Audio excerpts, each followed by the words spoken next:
Hi there, good evening and welcome to the MODUS Super Series on this Champions Week, and it's been a fantastic week of action so far. Yesterday we saw Luke Littler make it through to finals night, and this afternoon Group C got underway. Here's what happened. Justin Hood was in with a chance of winning Group A yesterday. Now he finds himself with little chance of reaching finals night after just one win in Group C. It was also just one win for Jelle Klassen, an emphatic victory over Hood, leaving him in the same perilous position. Owen Bates also has work to do. The 20-year-old did manage a couple of wins and has an outside chance of progressing. But if anybody knows about making finals night, it is Matt Clark, the master of brinksmanship, has never not made it to Saturday. And after losing 9 of 10 matches over the previous 2 days, a solid day today sees him tailgating the top 2. They both managed 4 wins from 5. Steve West managed almost half of the group's 180s and is in joint pole position with Jacob Taylor. The Canadian also recorded an 8-point haul, winning his last 4 fixtures this afternoon.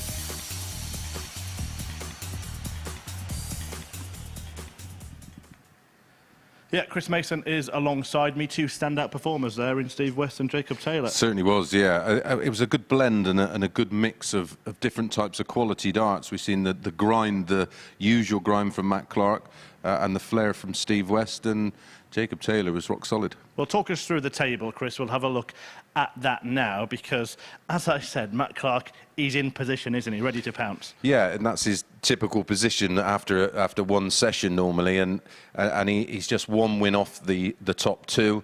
And as you said, Owen Bates still got an outside chance. Remember, it is only the top 2 from that Group C. So Jelle Klassen and Justin Hood, although mathematically possible, very, very unlikely. Would need a perfect day, at least, and that still might not be enough. And some upsets at the top. Yeah, well, let's have a look at the numbers from that group, because they make for interesting reading, particularly the 180 column, because 8 of those came in the first match.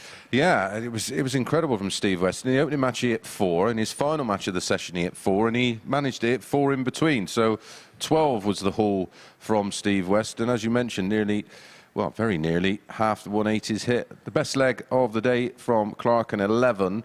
And I think the overall average, I mean, we've seen 3 sessions in excess of 90 in Group A, but their doubling percentages were closer to 40 than 35. And I think that's why the overall running average is down at 87. Yeah, interesting there as well. We saw that the breaks of throw stat, more than half of the legs were breaks of throw today. What does that tell us? Yeah, nervy.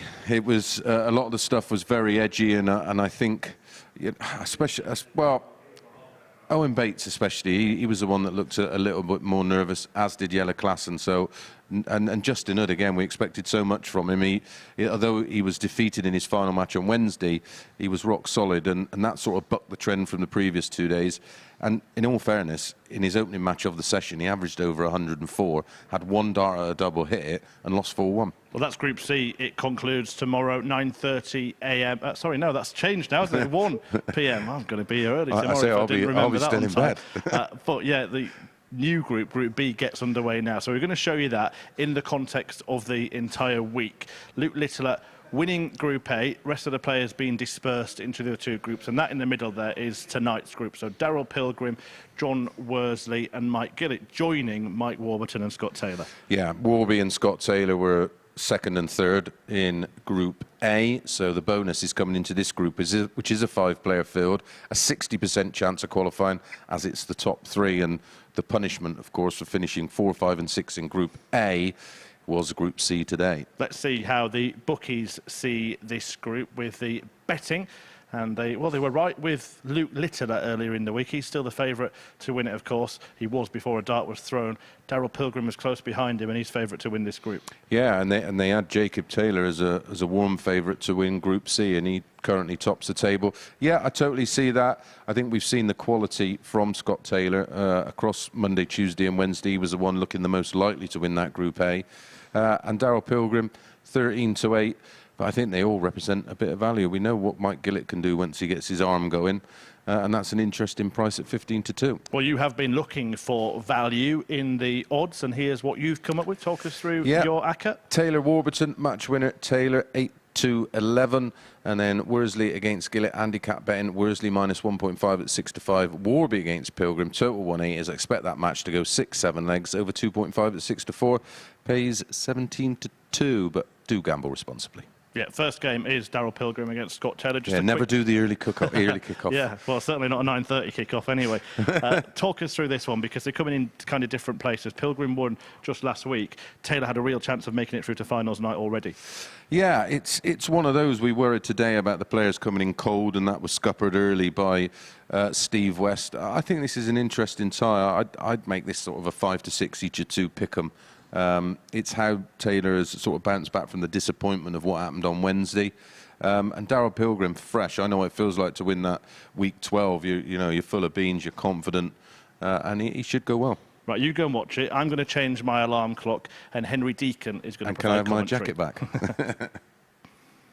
Well, good morning, good afternoon, good evening, Chris, and a very warm welcome, everyone, to the MODUS Super Series on this Thursday evening, as the race for a place at Champions Night come Saturday evening really does continue to intensify. First up for us, it is the man who won the most recent week in qualification in Daryl Pilgrim. The Eagle was flying on his way towards qualification, a Group A winner. He went on then to steal the prize on Saturday night from all that tried to chase him down for it. The 35-year-old from South Croydon is being tipped up as one of the favourites to go on and lift the title come Saturday evening here at the Live Lounge in Portsmouth. Up against him, Scott Taylor, who had the opportunity to win Group A yesterday, edged out in the end to Luke Lidler. That was mainly due to a 4-0 defeat to Mike Warburton. Change of referee for this evening's session. For the rest of Champions Week, we are going to be graced by the beautiful strains of Danny McNamara, and in the commentary box we're going to be joined by the beautiful strains of Chris Mason. Hello, Chris. Not sure it's beautiful, Henry. I hope you've not been on the coffee or any other kind of stimulant this evening.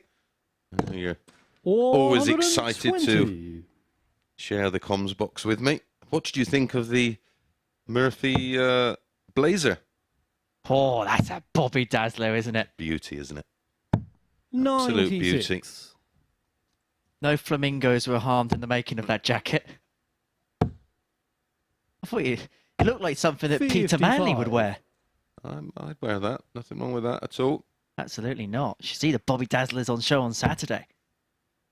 Looking forward to it. Looking forward to this session this evening. 10 high-quality matches for your enjoyment. Welcome to all of our viewers on Sporty Stuff TV, and, of course, those outside of 100. the UK watching via our MODUS Super Series channel. Welcome along. If you've not already subscribed, please hit the button, give us a thumbs up, and don't forget to hit that notification bell. And also, welcome to all of you watching 55. via your chosen bookmaker. Sit back and enjoy the action. About enjoyment, Dale Pilgrim has enjoyed a start with left on 150 after 12. Taylor, though, pouncing against the darts on 86. Just applying a bit of pressure. If he doesn't take it, he wants to leave it handy, which he's going to do. 74 remaining. 42 for 32. 90. Nearly. Scott That has left a two-darter. So it's going to be the solitary dart at the bullseye for an opening leg break for Scott Taylor. And it's a little bit of bully to begin our session here in Group B. Yeah, very nearly. Bang in the middle. What a start that is. Can't beat a bit of bully. Leg Scott to throw first. Game on. Just having a look at the way that the bookmakers compiled this game before the off. They had Dale Pilgrim's the 8-15 favourite. Scott Taylor out at 11-8. 41. Yeah, I think that was a fairly big price, but it's probably based on the not the best bits of Taylor in Group A. Maybe how it all went wrong towards the back end. But we know 97. he has levels. He's a Taylor. But Pilgrim has levels. But he's not going to find the perfect level in this particular leg. To be honest, if that happened in the second leg when me and Merce swapped, I think he probably would have come into the commentary box. Yeah. 45. Smash the door down.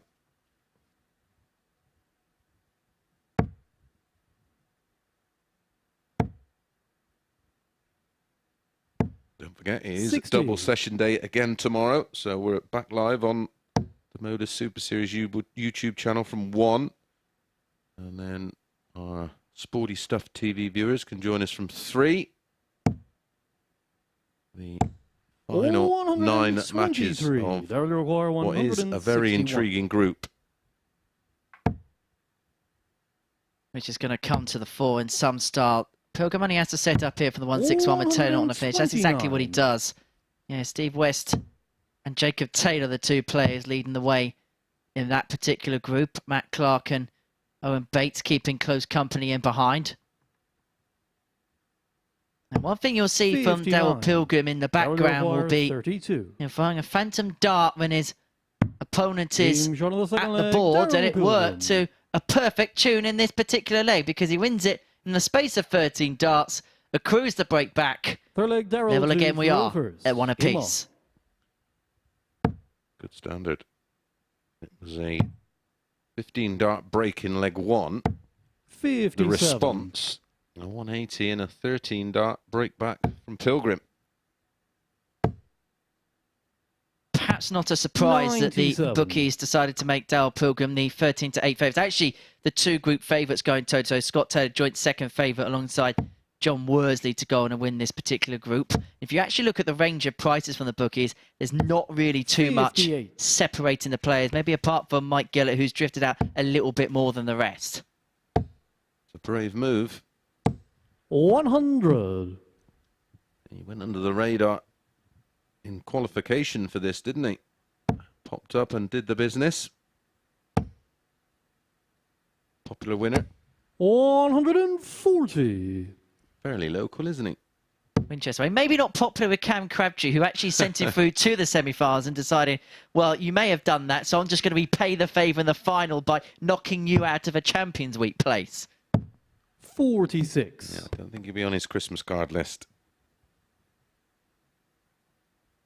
Now, that's just downright nasty. 85. Like that deflection. Going to do a little feature on that over the coming weeks here at the Super Series, how darts enter the board and things like that. 125. Daryl require 161. 161 for Pilgrim to take the lead for the first time in this match. And so he'll wait for Taylor back on 133. 89. Scott require 133.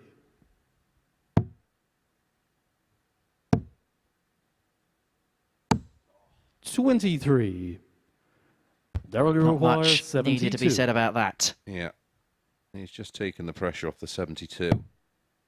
Another 16 leaves tops. For our first hold. 32. Scott require 110. And so because of his previous score, this is now an outside squeak, which is now an impossible task for Taylor. And so Pilgrim will return for tops, as you can see again in the background, keeping his arm loose enough. 52. Just looking there to Daryl keep the elbow tucked 40. in. Just reminding himself. Game shot on the third leg, Daryl Pilgrim. It is a hold. It is the lead for the first time for Pilgrim. Fourth leg, Scott to throw first. Would you have made him favourite to win this group? I think when you look at the numbers he's put in, not just here, but in 60. other tournaments as well, and the Challenge Tour. I know his pro tournaments, wherever he gets a call up, are very impressive as well. It's hard to really back against him. Scott Taylor, yes, he had that big average against Andy Bolton in the final. 99. Yes, he did good stuff in Group A, but I can understand why they were just a little bit more speculative because of the way things ended in that particular group. Twice he had 80. opportunities to take command of that group on Monday and Wednesday, and both times he had it in his grasp. He wasn't able to really jump upon it. Yeah, and I think possibly they may be looking at who has the stronger B game. I think the stronger A game is with Taylor. I think the all-round game 44. maybe with Pilgrim. Maybe with Warby when he's absolutely on it. I think the one player in this group that, and it might be mainly because he won 100. week 1, that could severely go under the radar is John Worsley. I agree. He is a player. 85. He was, I mean, he's not really an outsider per se, but he is my outsider of the week, Worsley. 139. He's himself on 120 after 12. Pilgrim looking to climb the ladder and climb into a 3-1 lead with a break of throw 42. to his name as well. Darryl Seen a Require fair few of these already this 120. week. Been the favoured three-figure outshot. Can Pilgrim climb all the way up to the very top of the ladder? 80. Not to be, not to worry though, because Taylor's back on 190.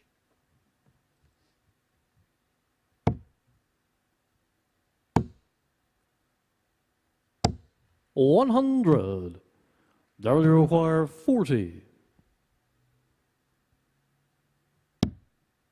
3 on the spin. Look at the bend in the wire. Game shot of the fourth leg, Daryl Pilgrim. 17 dart break of throw. 1 away. Now's the darts to do it. And this would be an impressive Fifth leg, Daryl win to anyway. throw first. But Game on. to win it 4-1, we'll put down a bit of a marker. 45. You feel like in Champions Week, and you've played in Champions Week as well, there's going to be a lot of alpha males in that room because they all feel, well, I've won a week, I'm that 45. guy. And you want to put that early statement down and say, well, I'm the one you've got to catch. Yeah, it's a totally different dynamic to the qualifying weeks because everyone in that room, like you say, they're 55. they're like peacocks. They're like, well, I've earned my right to be here, and it's you're right. It's totally different. I don't know about you, but I 59. felt the vibe in this room change severely today. It's as if the realisation that the big day's a couple of days away. Yeah, and I think that affected a few of the players. I make you right. There was certainly, I think it certainly 85. affected Justin Hood and Yella Klassen, that's for sure. And I think Matt Clark dealt with it probably the best. Because 97. Jacob Taylor had a bit of a wobble early and then managed to get a win under his belt, and then he was okay. Had he lost his second game, who knows what would have happened. No surprise that his experience at the top end of the table. 96. Yeah, 3 very experienced players in the top 3. As for Scott Taylor, it 15. really hasn't happened in the opening game of his group because it's Group B. The turnaround time is fewer and fewer, although he's got his big break in the night right from the get-go. So he plays John Worsley in match 4, but it looks as if game 1's going to be over very shortly. 140. Indeed, because Pilgrim's left himself on 80 after 15 to round off a 4-1 success and to really lay a marker down for the rest of the 44. field here in Group B. Darryl Require 80. No panic though from Taylor. He knows he's got one of these in the locker, and fortunately it's not a knockout competition. Game shot And the that match. is the Daryl perfect Pilgrim. finish. An 80 out for Darryl Pilgrim, an average of 88.37, 1-1-80 in there, 3-1-4 is 50% on the doubles. Job done for Darryl Pilgrim, and he is up and running in the opening match of this session. Coming up, it is John Worsley against Mike Warburton.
So Group B is underway here on Champions Week, and Game 1 was a game won by Daryl Pilgrim, 4-1 over Scott Taylor. Game 2 is a meeting made in Wales as Wrexham's Mike Warburton, who launched himself into this group by winning the very last leg of Group A, takes on fellow Welshman John Worsley, who won the very first week of this series in pretty dominant fashion as well. It has been a while, so I thought I'd better catch up with the Womble earlier this evening.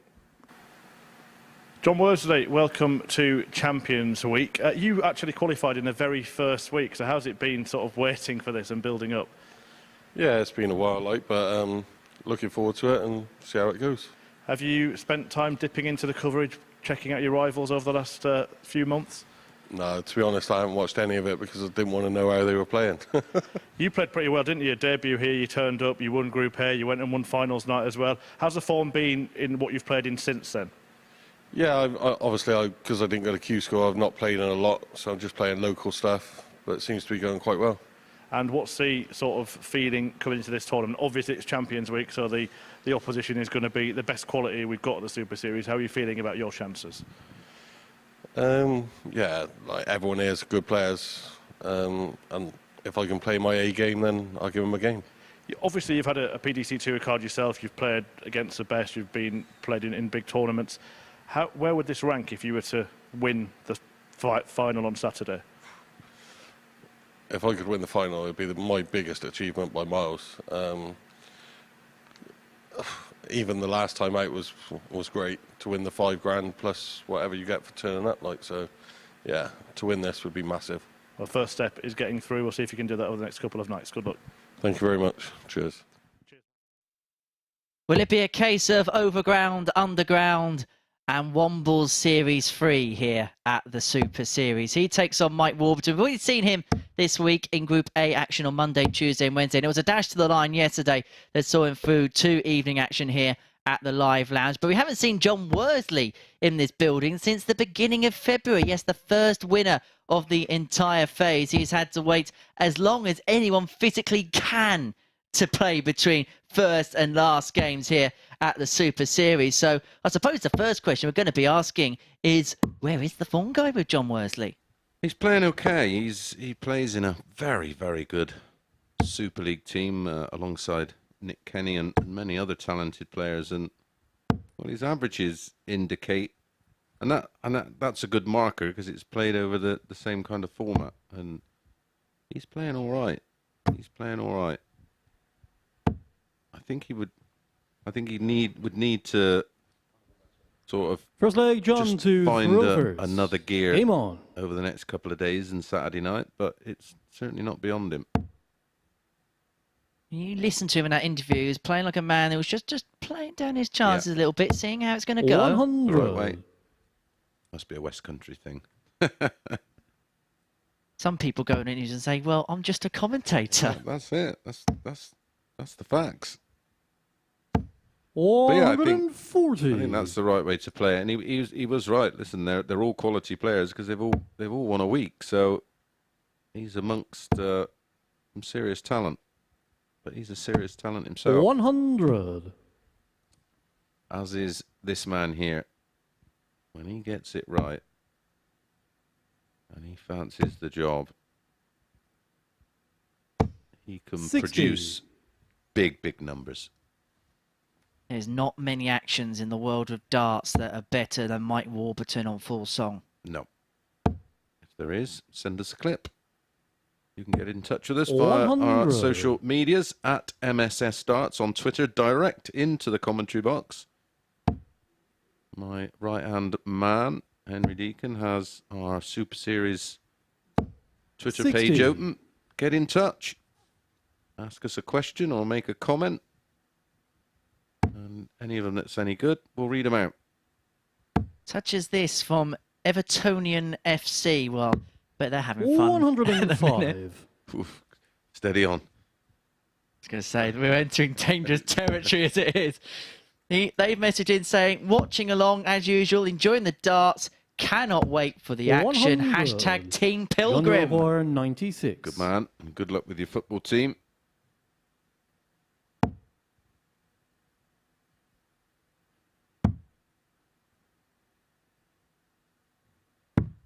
78. Mike require 141. Steady away here. A couple of tons, a 105. Just misses the 96 for a 14 darter. But we'll be back at double nine. 89. John, you require 18. Back he is for double nine for that 1-0 lead. Maybe I'd use that. Wrong way. Taking a different line in. No score. Mike So it require presents the 52. opportunity now for Warby to attain an opening leg break. Going to be 2 in his hand, a double 16.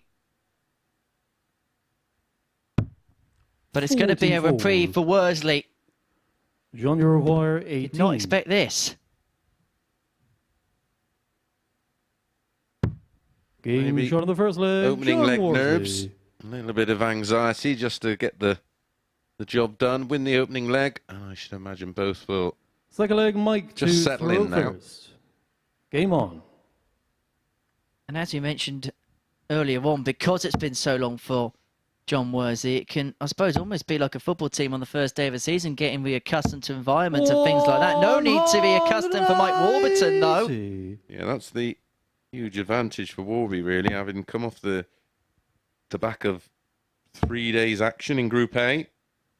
He will feel very, very comfortable. 100. He's more than acclimatized to the environment.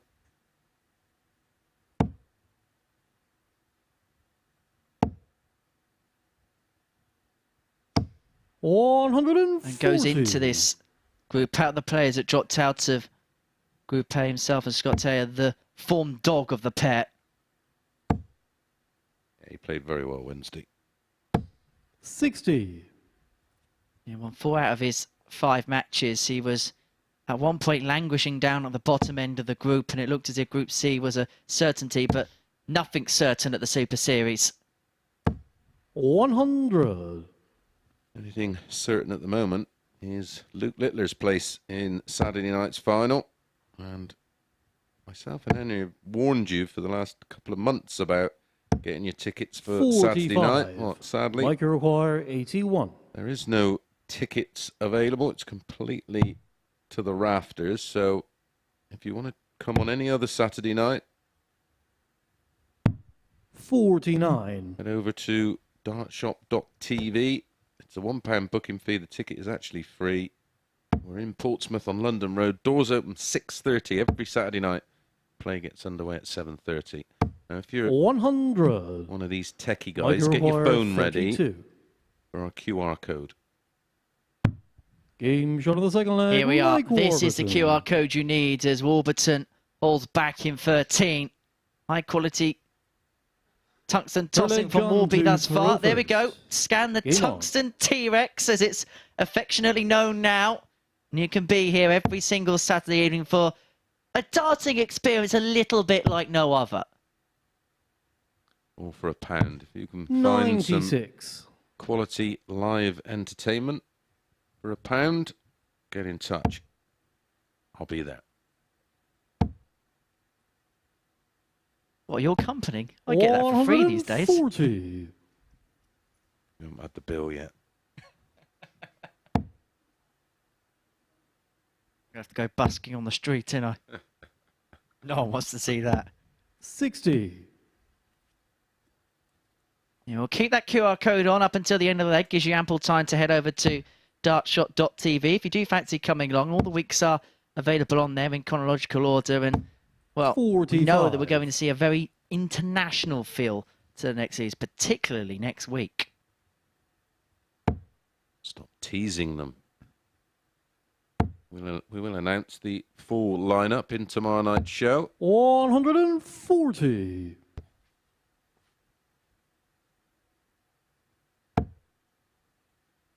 Here's a side-on angle of Warburton's throw. It's just like a Rolls Royce, isn't it? 100. Yeah, it's special. If you're an aspiring dart player and you want to model your throw on anybody, don't go far wrong on modeling it on Warby's throw. 89.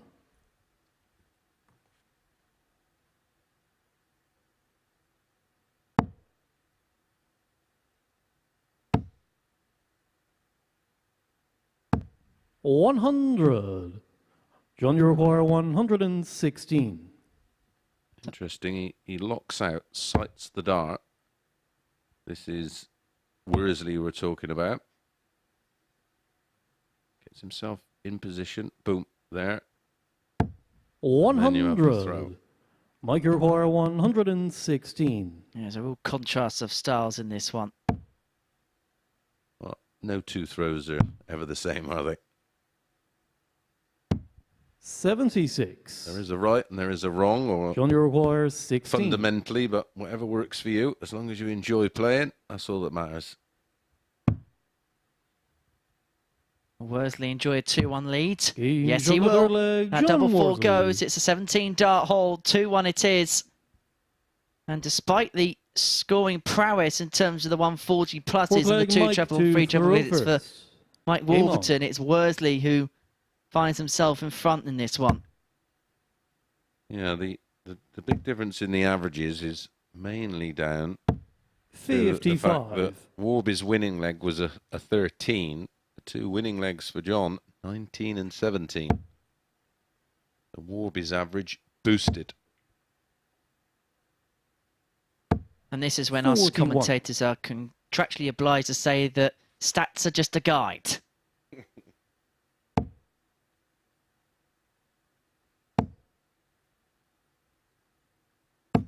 100. They can sometimes indicate a quick start. They can sometimes indicate a wobble in the middle. They can sometimes indicate a strong ending. 101. Ultimately, what they do give us by the end of the match is what kind of form a player is in, because we've got just historical data on all the players, so 60. we pretty much have a mean average for each one of them, so we know when they're playing to their ability, and then we know when they're playing above. 180. That's a beauty. That's usually a good indicator. Yeah, Danny McNamara, our referee. 100. Such a soothing. I said to him, he needs to do one of them audio books for meditation or going, just relaxation. It's a lovely sound. I think he's going to have a massive future. 135. Very much so. Maybe following the footsteps of the referees that have plied their trade here at the Super Series and then Live League. 30. Charlie Johnny Coulston Require springs to mind. 44. He's off doing Premier Leagues and UK Opens and living the dream.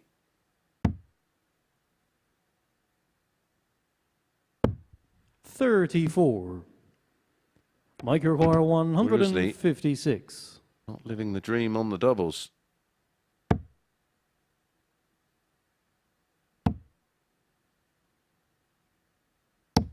60. John, you require 10. Just 20% on the doubles at the moment, John. Game shot of the fourth leg, John Worsley. First one was a bit of a wire bender, but the second one was perfect. Worsley leads 3-1. He obtains and accrues the break upon Warburton and now has the darts to seal a 4-1 success, to be a second successive 4-1 victory in our action here in Group B thus far. Del Pilgrim beating Scott Taylor by that particular scoreline in the first game. Yeah, when I sort of keep up to speed with his 59 Super League matches, which all go up on Facebook, so I always follow them and have a look. He tends to average anything sort of between 87 and 95 as a rule. 140. It's not too much of a big range there. It's sort of like an 8-point swing, which is good to see. You see some that will 56 have a much vaster range. They go from 105 to 75.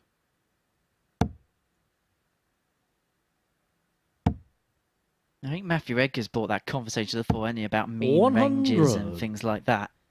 Yeah, it's interesting. It's to try and make sense of the numbers, isn't it?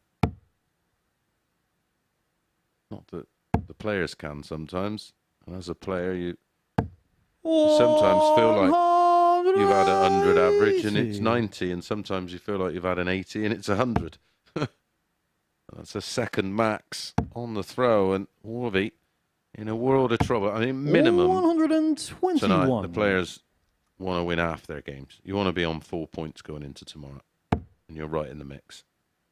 Keep yourself competitive, because this is a group where you got more of a chance of going through than not. 83. Yeah, Mike 3 from 5, so 140. 60%. Half of that in Group C. 2 from 6. 78. John, you require Unless you can always 123. give yourself as much opportunity as possible. We're seeing that in Group C. Are we going to see Worsley finish with a ton topper here? 16 ball.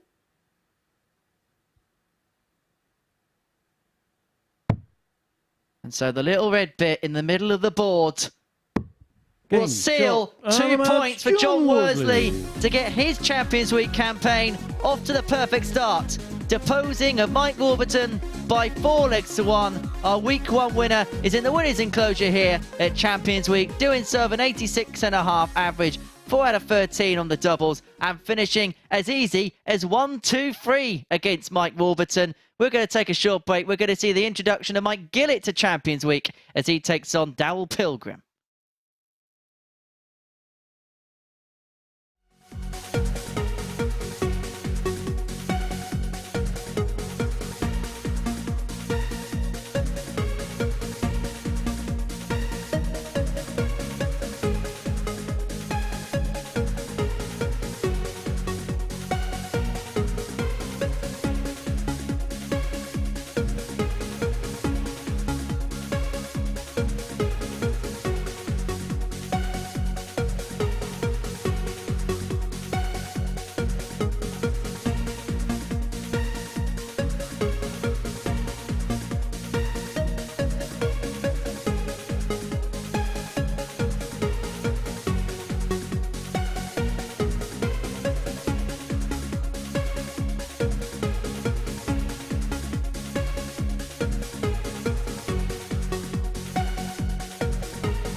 Welcome back. Well, winning starts so far for both Daryl Pilgrim and John Worsley. Both 4-1 victories in their opening encounters, and Daryl Pilgrim is favourite to win this group. He lived up to that with that emphatic win over Scott Taylor. He's about to take on the third Welshman in this group of 5, Mike Gillett, who won week 11 a fortnight ago. Pilgrim won the final qualifying week just last Saturday, and he played his first match like he's never been away, but he did have a quick chat with me before today's play started. Here's what he had to say. Daryl, Champions Week, welcome. You're the last player to qualify, so it's a pretty quick turnaround for you. How are you feeling ahead of tonight? Yeah, I'm feeling good. I feel like I just stepped out this building and come straight back in. That could be, hopefully, as an advantage, but let's see. Absolutely. Do you think that could be, you could kind of ride that wave through to this week? Yeah, I think I could. Hopefully I can, yeah.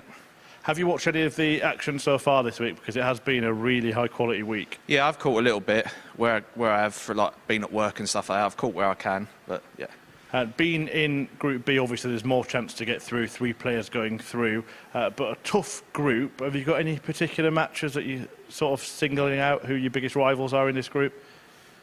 No, where it's Champions Week, we're all week winners, so everyone's as tough as each other. What would it mean to you, and what would it do for your career to be stood here winning the final on Champions Week? It'd be everything. Last time I was in Champions Week, I come up just short in the semis. So to at least go 1 better, if not 2, and win the whole thing would be fantastic. Well, we look forward to it. Good luck. Cheers. Thank you. Interesting little insight into the mind of Daryl Pilgrim. Another one sort of just playing it down slightly, Henry. Yeah, he qualified for the final of the Champions Week in Series 1, an achievement that only good players can do. Yeah, leave it late. Leave it late.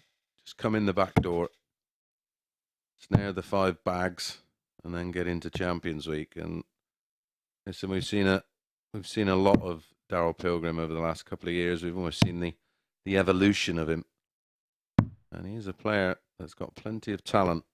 And another one right behind him here, Mike Gillett. Only a couple of weeks ago, he qualified. He won week 11, beat Cam Crabtree in that particular final, and well, he was very emotional. He was lost for words initially about the achievement. He's been here from the very start, and that was a big moment for him. Career high payday, wasn't it, for him? Career highlight as well. Yeah, absolutely. First leg, Mike to throw Especially the group that week. That was a toughie. Game on.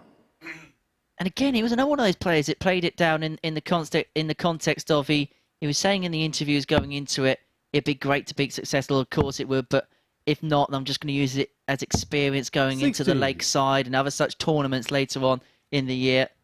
Yeah, very much like the vast majority of these guys, they're, as you heard from Daryl in that interview, they have full-time jobs, and as we all know, Mike Gillett's a teacher, so trying to juggle practice, preparation, and he can't take days off, so he has to fall into the groups that he can do, and they're often the Thursday and Friday nights, and they're toughies. In some ironic way, it was kind of lucky for his sake that he actually qualified in the group that he qualified in. Although I'm sure that the 100. the children that he teaches wouldn't have minded watching DVDs in lesson for 5 days. Rolling the TV once again, it'd be some kind of VHS from the 90s. 46. I was just about VHS when I started senior school. I don't know why. 2012 I started senior school. 2011, sorry, I started senior school. 59. I was just retiring. 2010, I think it was. 140. Now, Pilgrim started this game well, characteristically well. Has left herself on double 18 after 12. 85. An opening leg break on Gillett. 36. Nice guide. 18. The biggest shock was the last one didn't go in because he had 2 perfect inviting guides because of the way the dart stood up. Yeah, just over-adjusted. Treble 19 for tops. He can be a bit of a slow 22. starter, Mike Gillett, but once he sort of gets into Darrell, you require a rhythm, 18. that's when he finds his best starts. Congratulations to Michael Smith, who won 10. night 15 of the Premier League. Mike, you require in Manchester, 76. beating Johnny Clayton in the final. You've just been watching that and joining us. Welcome to the action. 36. So it should say, as those of you who've been tuning in from the Premier League in Manchester, Darrell, you require let's 8. go into the action here at the Super Series. 7 out of 10. Game shown in the first leg, Darrell Pilgrim. That will do, Darrell. It's a 20-dart breaker throw. He dominated that leg. See, advantage of Second leg, playing Darrell in the to throw first. opening game of the Game session, which was a 4-1 win for Darrell. He averaged 88.37, 50% on the doubles, won 180. Decent performance, wasn't it? 137. I still get the feeling, though, that there's just something a little bit tentative about this group. There's still someone that's waiting to really come out from underneath the surface. 97. Yeah, I think you just got to get that one game under your belt and possibly maybe pick up your first win, and then you feel like you can breathe a little bit and then play, hopefully, your best stuff. 58. For the likes of these two who would have possibly, they may not have, but they would have certainly have heard reports of what's happened over the last 4 days. Oh, they'd have been keeping a close eye on what's been going on, 137. who's got through, who's played well. They certainly would have been seeing what Luke Littler was producing. And so can that add an extra element of pressure because they feel like they're going to have to get up to 90. those levels right from the get-go, and because of that, you could try too hard. Yeah, but ultimately it's just getting through, and as we know, finals night, anything can happen. Let's not forget Nathan Gervin had Luke Littler in all sorts 57. of trouble in that semi-final in the week that Luke qualified.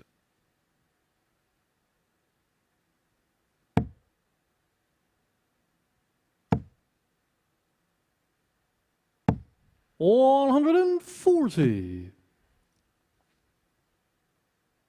Dale Pilgrim himself last week, 3-0 down to Andreas Harrison. Harrison had a dart at tots, so a 160 58. checkout to knock him out. Then he won 4 legs on the spin. 76. And now he's here, and now he's on the verge of a 2-0 lead. If he can take out this 76, it's going to be the solitary dart at tops.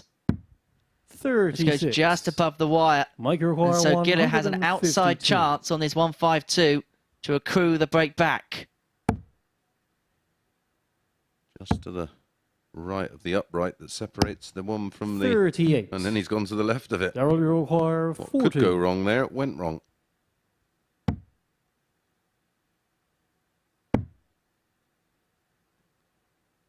But Pilgrim is presenting opportunities here, 30. uncharacteristically on the Mike, you doubles. require 1 from 11 thus far. 114.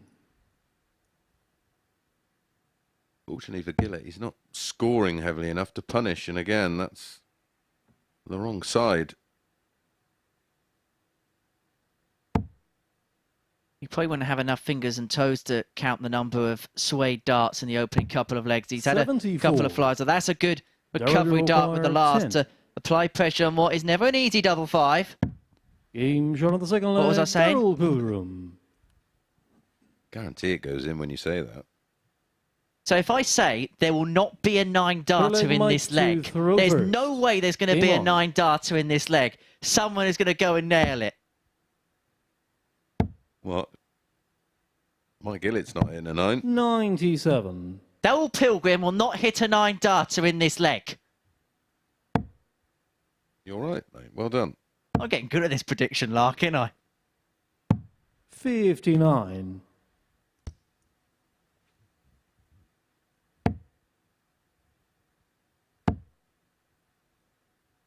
And of course, Pilgrim being in this 60. position where he gets his opening couple of games out the way at the earliest possible juncture by winning both of them. If he can win it to some tune, he puts himself at the top of the group and in a dominant position before most of the players have even got the chance to really settle in. 100.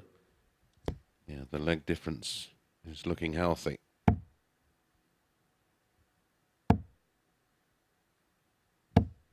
$83.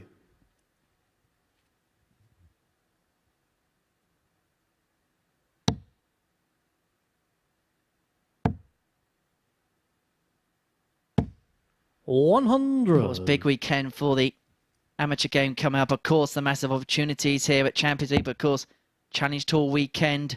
There's other open events across Europe as well. The Welsh Open this weekend. 60. There's opens out across Europe. The variety that players have to play for these days is unlike anything else before. Yeah, also the Euro Tour rolls into Belgium. 140.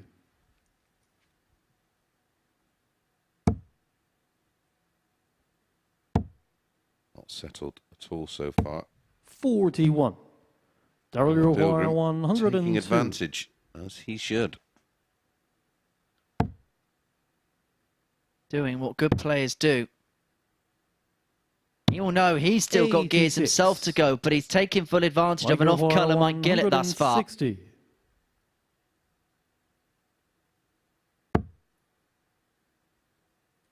Just not really been able to find any kind of lie 100. of his first start so Daryl far. Uruguay, 16.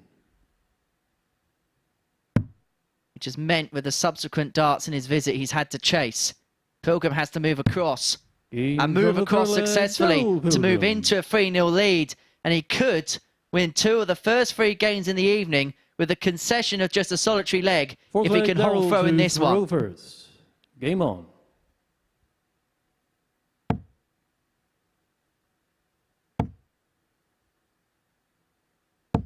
$100. Well, he's just been steady away, hasn't he? And it's been more than enough. 190. That's what I mean with that Gillett throw and approach. He has to be ultimately relaxed and just a little bit more tempo to it. 140. I think he can sometimes just get bogged down by trying to be too perfect. This is better. 140. And we've been seeing this for the last 3 years, haven't we? He was pretty much here from day one, night one, really, in Southampton, wasn't he? He was here in the early 55. weeks, and he's been a big part of this project. And even though we have no bias here in the commentary box, players like Mike Gillett and Jamie 100. Kelly, because they helped us out so much, so early in this competition, I think it's natural for a lot of people to have a sort of soft spot for them.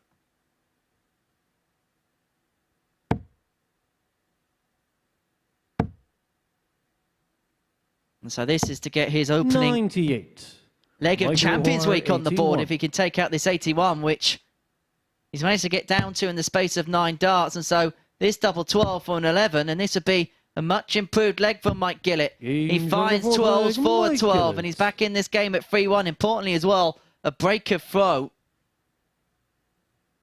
Yeah, one of a Fifth couple leg, he's going to Mike need to Rovers. really get back in this match, Game on. but ultimately starts here.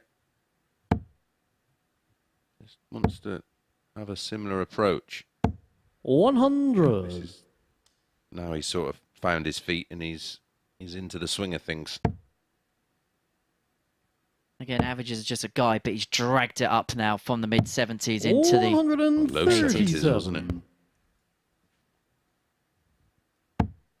But this is, I suppose, the one thing we've always said about Mike Gillett, these abilities unquestionable, but it's been slow starts in matches and in 59. groups. I mean, we probably look at Mike Gillett's path for the course in the Group B of probably 4 points after the opening night. Yeah, and that's where you want to be. 100. That's your minimum requirement. Could this be the type of group where every player is level on points 42. after night one? Yep. Still not had that scenario yet where every player's finished the group on 8 points in Group B. No, we've had a few on the opening night that have 140. all been locked on the same points. Sure, he came close before Chris. I think it was a group involving David Cameron and Andy Jenkins, if memory serves 60. me right. Daryl Uruguay, 124. And so this is for the match for Dale Pilgrim. He's got 6 against the darts from 1, 2, 4. And he's just going to try and leave it as handily as possible 56. for his next approach to the board. 60-80 leaves to really take command of this group, to open up with 2 wins from 2 and 2 by heavy 100. score lines. He wants 68 to get this particular job done. You're gone to 4 points and +6. 32. I don't know. Mike Require 140. Well, he's not had a lot of luck on any of the doubles. He's 3 from 16. Oh, this would hurt. Well, it depends if he likes the light. It could go tops.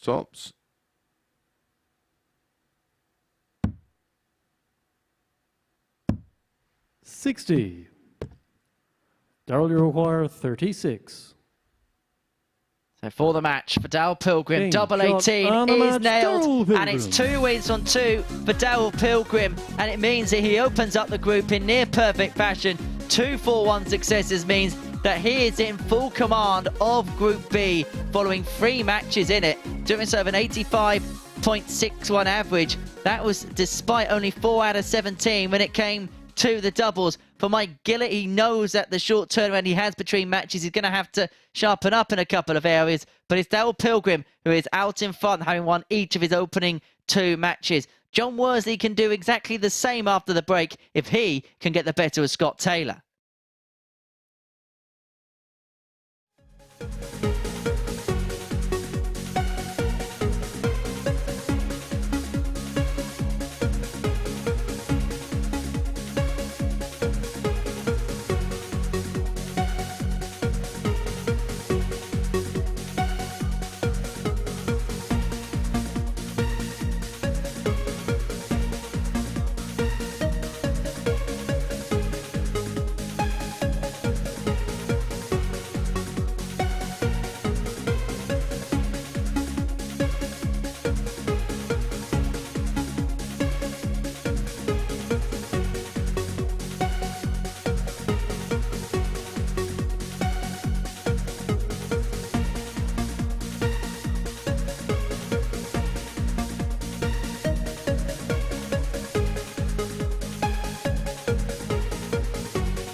This is the MODUS Super Series.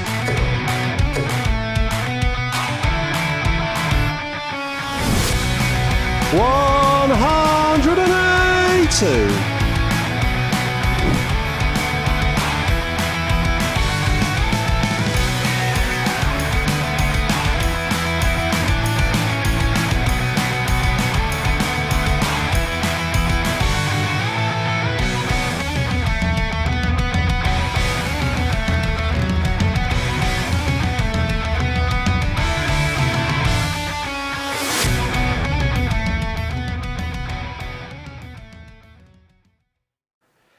And it is the big week here at the MODUS Super Series Champions Week with £20,000 on offer to the winner. And we are 3 games deep into Group B. And the next match pits Scott Taylor against John Worsley, who won week 1 of this 3rd series. And here are his stats from that week. And they make particularly good reading when you consider that he qualified through Group A. So actually only played 19 matches, hitting 99 scores of 140 or more, including those 25 180s, and he wasn't far off that 88.2 overall average in his opening win over Mike Warburton tonight. He's now looking to do what Daryl Pilgrim has done and win both of his first 2 matches on Champions Week, and we could even see all 4-1, all 4-1. Over to Chris and Henry to talk you through it. Well, we love a bit of symmetry, Murph, and so far that's exactly what we've had. And, well, a win for Worsley, and he will stay in touch with Pilgrim. And you'd have to worry for Taylor if he doesn't pick up a win here. He'll just feel like just being separated from the field. Well, certainly at the top. It was interesting speaking to Scott Mitchell about the demographic. If you lose your first 2 games, you feel like you are chasing throughout the rest of the group. Game on. Yeah. And that's okay in Group A. You've got, if you don't sort of pick things up on day 2, then you pretty much know, right, I'm going to be in C or B, most likely C, and then it's a reset and you go again. 100. That has to be the mentality. But you're coming in Group B, that's your only chance. You've got 2 nights, 8 matches, 59. and you really need 8 points. I have seen people go through on 6, but 8 points, 10 points here, guaranteed to 60. be in Saturday night. Usually the only scenario where that happens is if it's someone's really ran away with the group and there's a whipping boy at the bottom of it. Yeah. 97. Yes, I can't see anyone fitting that description in this group. It's certainly not going to be Scott Taylor.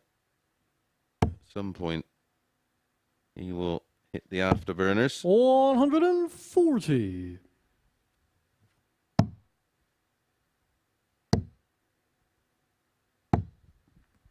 115. Can it be a little bit of a lag and a tick over from what happened yesterday or not in Scott's case? Yeah, he can have a bit of a hangover from it because it was such a disappointing end to the session.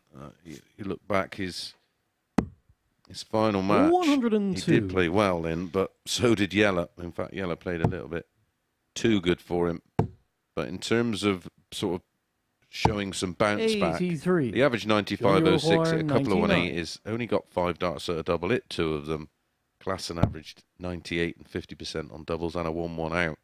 Prior to that, Scott Taylor threw in a 69, which is pretty on par with the 73 he opened up 83. with against Daryl Pilgrim. Scott, you require And 101. The match before that was okay, 86. Oh, hello. Shot of the first leg. Double Scott 19, Taylor. double 19. Okay, Scott. That may be just what he needs to kickstart his evening. Second leg, John to Throfers. Game on. You always say that a player needs a moment just to light that spark, light up that blue touch paper, and maybe that is it for Scott. Sometimes it can just be a finish like that that just gets you going. 60. Yeah. Whereas he had dart at a double. 125.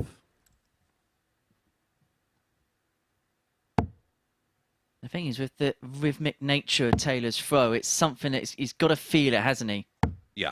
80. Yeah, absolutely. And that's something that Mike Gillett started to find in his match when he just picks up the tempo a little bit. 96. He gets a little bit more feel.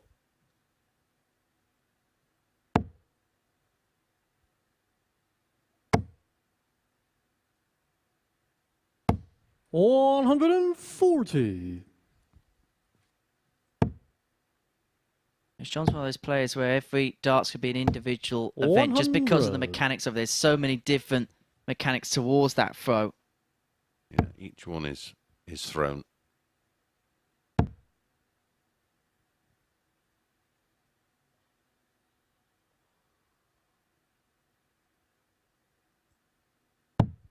$54. 19's work.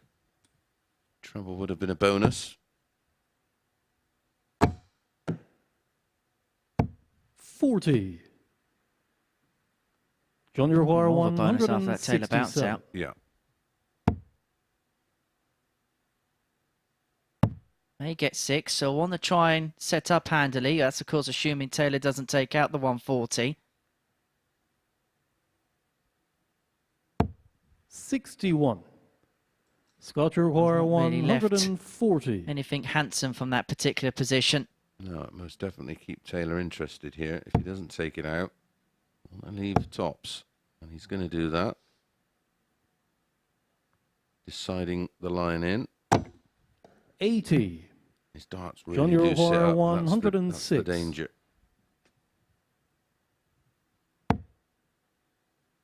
10 or a 6.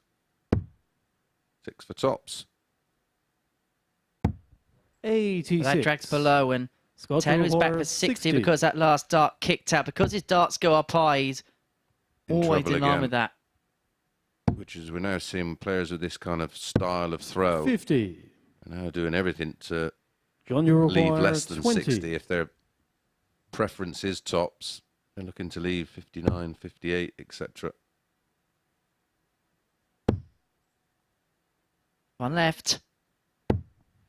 Game Found for shot one on the second apiece. leg, And John perhaps the irony Worsley. there for Scott Taylor was when that bounce, he was doing the right thing by going high, but because he went high, he clattered into that dart that was high in the Curling treading Scott bed. to throw first. You know, Game on. his darts sort of don't really straighten, so they don't. 81. They're always sitting up. So as they're getting close to the board, they're actually getting into the position of the angle of entry.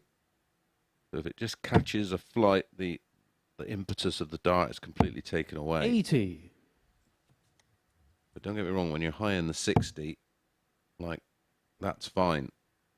That should, or normally when he didn't have to stop for getting something in his eye. That's why we see him at a lot of 180s. 97. FDM. First dart merchant, and he is very much so one of those. Who would you say is the biggest one in that regard at the 96. elite level of the game?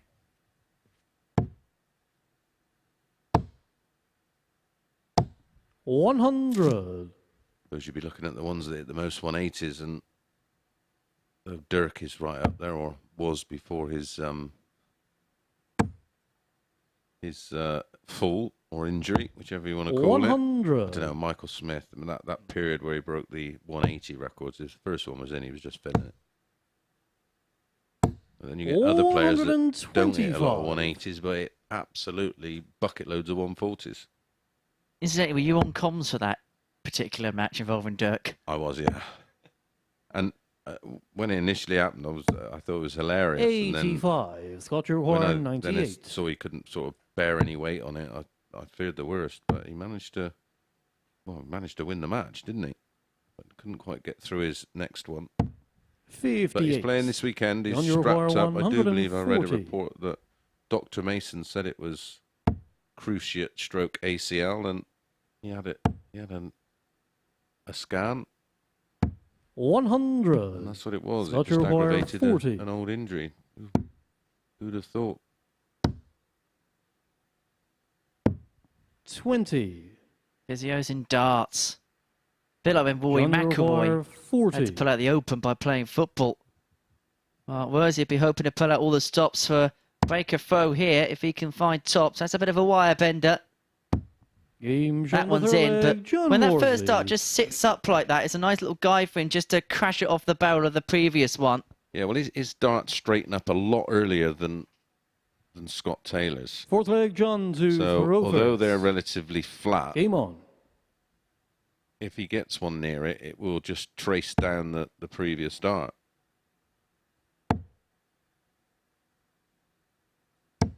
85. Where with this man, the dart's still moving around a lot.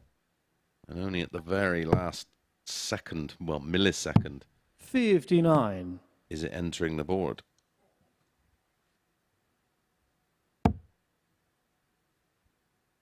For example, that first dart by and large would be handy enough guide, as you can see with the last one there.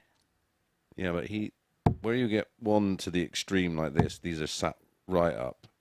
When you're in and around the 81. 60, it can't be used. But when they're flat like this, you've almost got the best of both worlds. So you can stay there with a dart like that.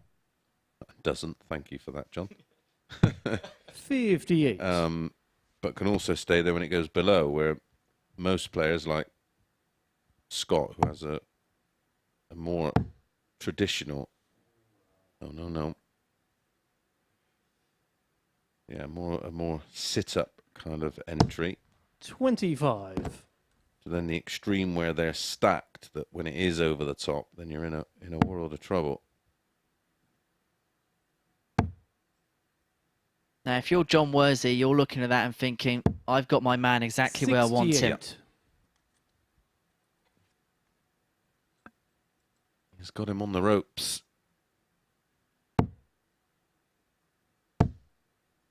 However, maybe he needed to let that little bit of steam out. 190. Or has that just awoken the Womble?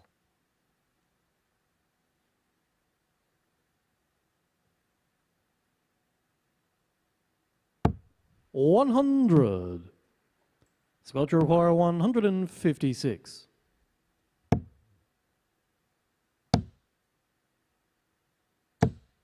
$83. He's handling Johnny enough on Revoir, 73. 90. Worsley back for 90. Should, in the worst case scenario, get a dart at the ball if he can keep it straight, which he can't there.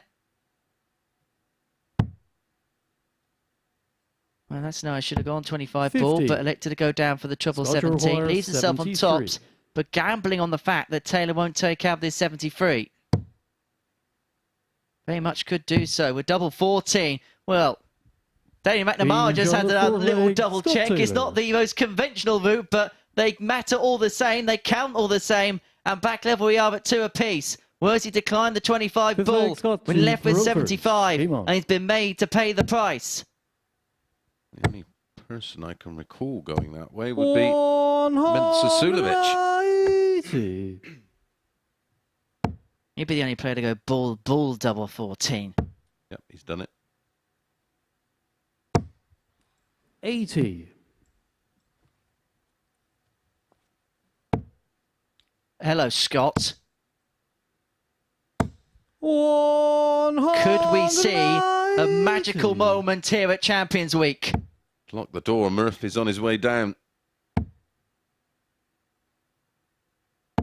100. Scott require 141. Is this your moment, Scott? Not this time. It had been a moment of Super Series history. 85. The 2 9 darters we've seen have been from Conor Heenahan in this venue. Never have we seen one at Champions Week in this incarnation of the tournament. 85. Scott require 56. And 11 will more than do. He's finding gears here, Scott Taylor. There's been a marked improvement in the last leg and a half, and it's coming to fruition here. And perhaps when he had that little bit of a moment where the emotion just beginning to boil over a little bit, maybe that was that little bit of energy he had to expunge to then get himself back in the focal zone.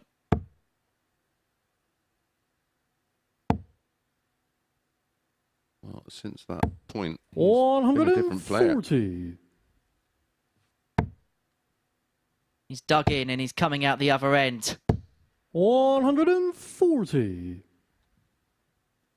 Scoring power of the last couple of legs has been absolutely impressive. 180, 180 in the last leg, 140 to start this. And then, of course, he had that 180 in the previous leg to set himself up on his way.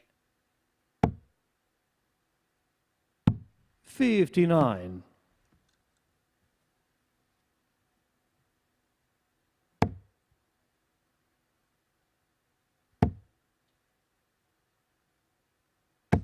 $125.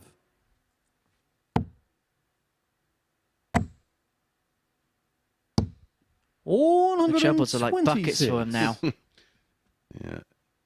He is zoned right in.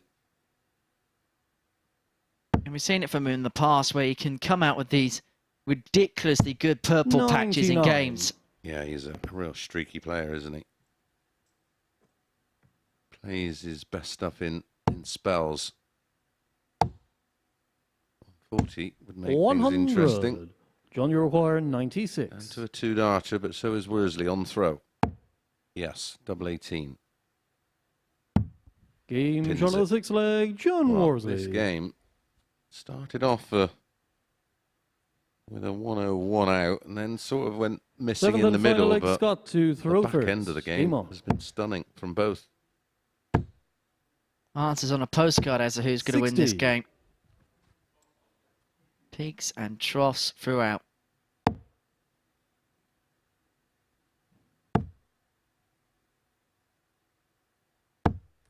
$81. And that first dart goes underneath the treble. There's only one thing really you can do, and that's 96. run for cover. Yeah, I think sometimes he tries to force the issue, doesn't he? He stays there too long. Can be quite stubborn when it comes to the switch. 140. You could see from that shot there was a lot more room than it looked on the camera shot from this angle. 59.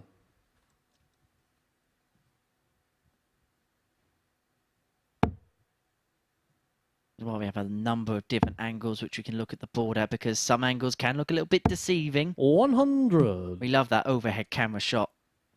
A great angle and view of the dart going into the board. 100. Worsley has stolen the darts here. He's in pole position. Won't go P1 in the 55. table.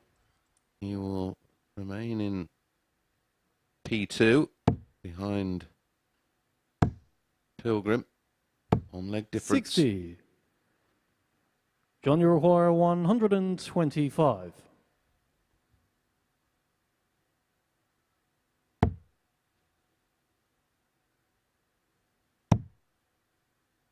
He may find himself in P2 victory here, but he's seeing at this present moment in time Scott Taylor in his 57. rearview mirror at 126 to get the Scott, job done you require himself with Worsley. 126. Sat fair on 68 to pick up a second win in 2 games.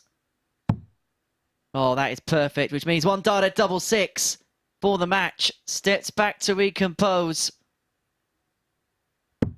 And find the double and finish the game off with a ton-topping finish. And what a purple patch Scott Taylor found towards the finishing line there, getting the better of John Worsley by 4 legs to 3. The stats in that one, a 90.29 average for Scott Taylor. As for John Worsley, 86.61.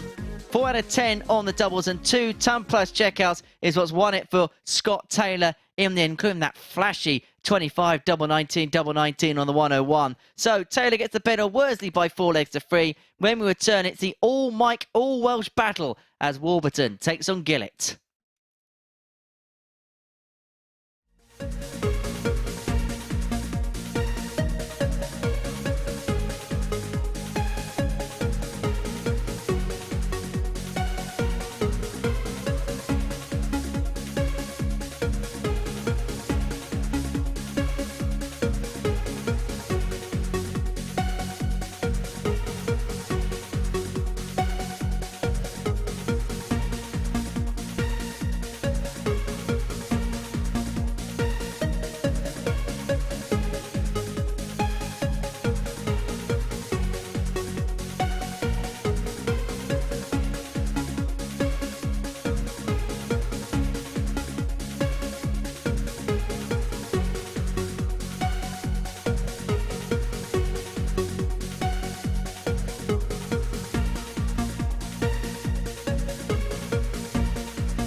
Welcome back. Game 5 tonight is a meeting of Mike's, Messrs Gillett and Warburton, both of whom are looking to bounce back from 4-1 defeats in their opening games. Have lessons been learned from those defeats? Well, that remains to be seen, but lessons have certainly been taught by Gillett, a teacher away from his Oki exploits, and I managed to detain him for a chat before tonight's tough school got underway.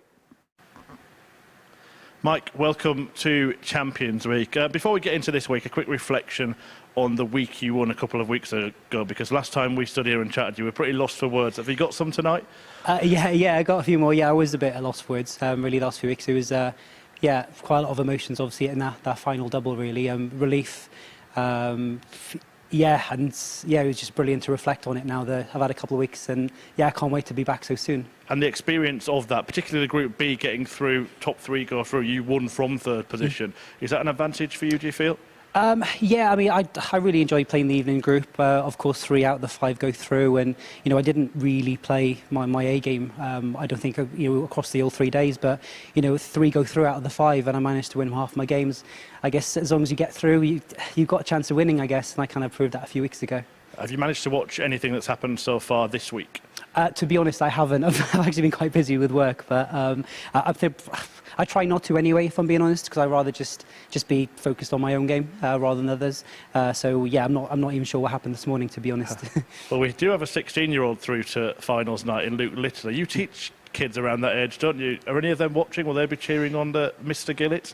Yeah, I'm pretty sure a few of them will actually. A lot of talk is around the college that I work at, but yeah, it's great for me to be kind of a role model for them, and to try to win, which is quite nice for them. But yeah, a few of them will be watching. Good luck tonight. Cheers, thank you. Mike Gillett there, otherwise known as the only teacher I've ever met who's not told me off. Behave, Andy.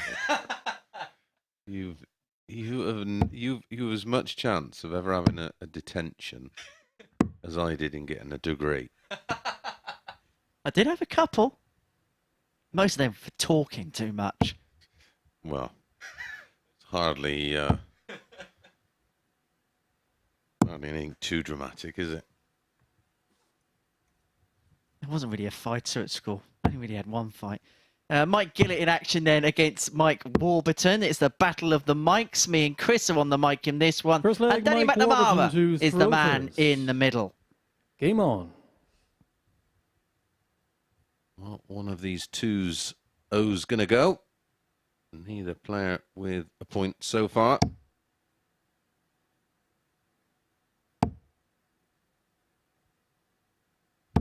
No one wants to be left with a polo mint to the halfway stage.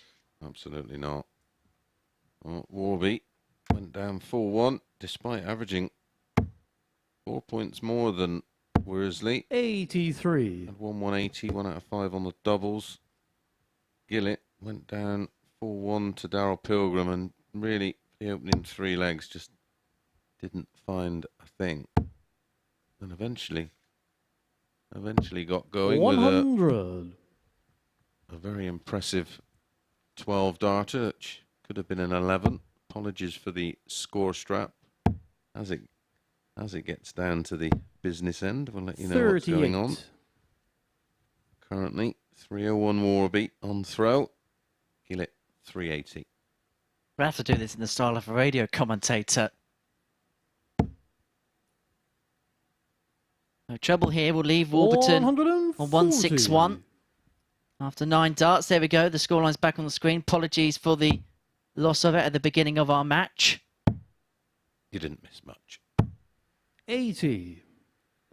Mike, you require 161. Right, start to the leg from Warby. The players had flashes of what we can expect. But this will 49. complete round 2 of matches. 4 rounds of games to bring you. So this is the halfway point at the completion. 60. Mike, you require 112.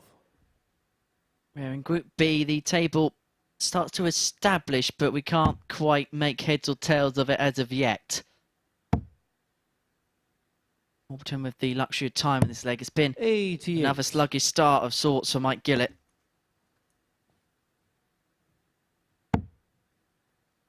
Which in Champions Week, he's not going to be able to get away with. 100. Mike, you require it's the 24. tough nature of coming in at the back end of the week. Game shot on the first leg, Mike Warburton. There's Mike Warburton. No worries there. 16 darter, 6-visit leg to open up a 1-0 lead. Nice and solid on the double 12. Leg, Mike Gillett And that is to just throw basically first. Mike Warburton in a Game on. nutshell. Solid. Yes, but I think he 96. can be spectacular and may possibly have to be in this group. I don't think you're going to get away with just plodding. 60. Is the one thing that Mike can be possibly found guilty of is the fact that we'll see something really spectacular from him, but he can't then back it up. 96. Yeah, I mean, he's not quite as much as a streak player as Scott Taylor because, again, the variables in terms of highs and lows are a lot tighter 45. in Warburton's game. But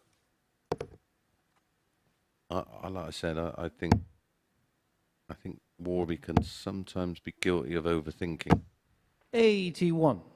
and thinking about what you're doing in this game is a recipe for disaster.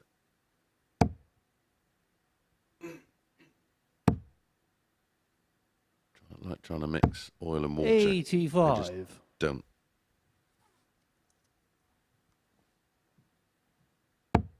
You had some fun science lessons at school. 95. I'm not sure that's what Mike Gillett teaches. No.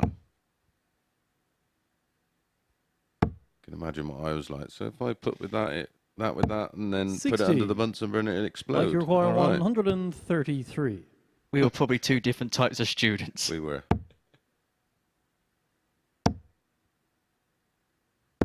93. This is what we're talking about with Mike Gillett. Slow out the tracks, but then he can throw in a leg like this where he could get it done in 6 visits, and Warburton is nowhere really to be seen in defence. 100. Mike, you require 40.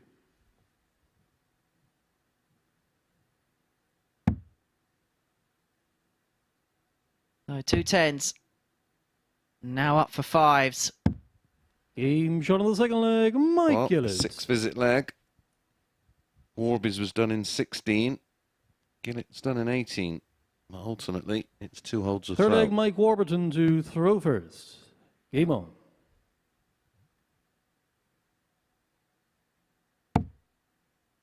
You'll G up in the background there from Mike Gillett. And he'll be having a look at this in the background. 140. He's trying to run himself up a bit more.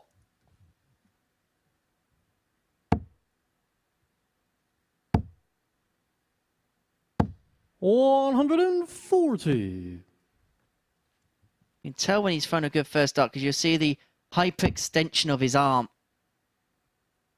You mentioned the previous match. 140. It's quite difficult to gauge on the camera angles of a left-handed player, I know, but when the first dart, or any dart is released well, the arm comes all the way out. 83. Yeah, you get the full extension. That's something that John Worsley can be a little bit guilty of. He doesn't quite get to the end of his throw sometimes. 60. That doesn't necessarily say, of course, that it's not going to work.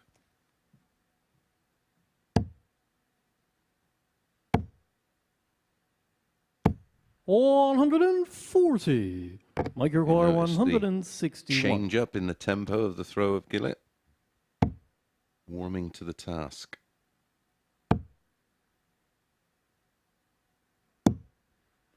In the 43. flow is probably Mike, the you best require way to describe it. 138.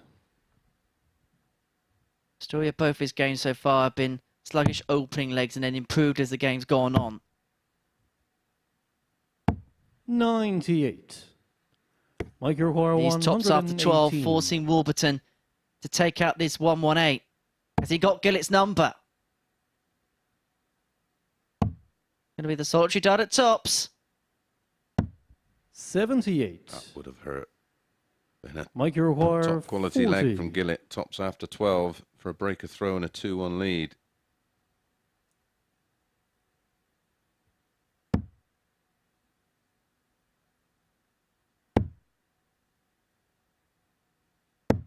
Game shot on the third leg, Mike Gillett. 15 will do. 2-1 gets the break, does Gillett. Finding the double on the last dart in both the winning legs. Mike Fourth leg, Gillett. Mike Gillett to throw first. Game on. And this is where sometimes the double percentages can be a little bit misconstrued because, yes, you'll look at it and say 2 from 6 on the doubles, but he's been visit perfect in the entirety of the match. 21. You and Murph were mentioning something earlier on in the week about possible statistics. I like the idea of average visits in winning legs. 60. And it doesn't matter how many darts you've got the visit done in terms of the winning double. You just know as a metric, have they got it done in 5, have they got it done in 6, have they got it done in 4. 80. I feel like we're entering this new phase within the sport where we're more analytical driven than they ever have been before, and maybe some of the stats and data processes 60. now need to step up to those.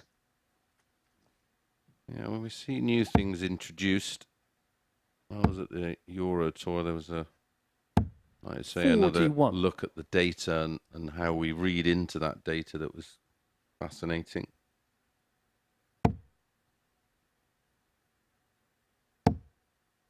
There was not a number missed, was there? 100.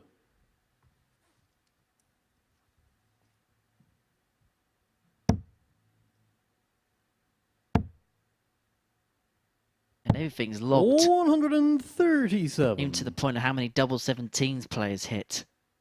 Yeah, there's no real hiding place anymore. Do you remember back in the day when everybody lost with 100 average? 100. That doesn't happen as much anymore. No one averaged 122. 100 in lockdown. Less than 100. And that was with one dart. 39. He's going to come back. Warburton back on 181. With a 3-1 lead. And who would have thought that at the beginning of the session, Warburton may be staring 2 consecutive defeats in the face? 140. Well, that's a good riposte. Maybe a little Mike Report, premature. 83. Unless the 83 goes, of course.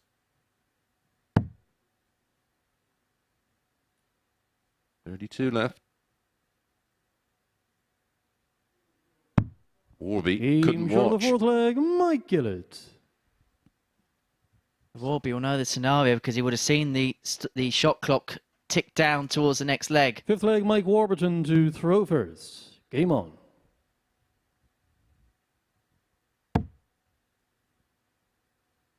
All 3 legs remain. He has to win them all at the point of no return. 100. Another 4-1 defeat would be a disaster. However, if Gillett can win 4-1, it will 95. reverse those negative legs. Currently on no points with Warby, and both -3 because they both lost 4-1. 85. Mike Gillett can go from bottom to third. 47. Already at this early stage, leave Mike Warburton in a perilous position where he may be needing snookers. He'd then have to win the final 2 games. It's as simple as that from his perspective. 100. Making decent enough headway in this leg, though. We have seen players finish night 1 of Group B on 0 and qualify. 134. David Pallett, who did that once. Miss Gillett was in all sorts of trouble in Group 60. B in his qualification week. In fact, he just scraped the 3rd spot in Group B and then went on to win the week. And players can finish top and not qualify. I remember my first ever Group B shift. Robert Owen was top. He was on 6 points, playing like a dream on the Thursday, and didn't qualify through after that. 93. Mike, you require Ian Murphy discussed in the week 156. how many players have won Group A in a canter and just not shown up on the Saturday night. Well, they've shown up, but their 81. A or B game hasn't. Mike, you require 132. Is it time to pop the cork? 19. Would have given him a second bite of the bullseye. So Warburton back for 75 to bring the game back to within a leg. 92. You're going to have to take it Mike, 'cause you he's left require tops. 75.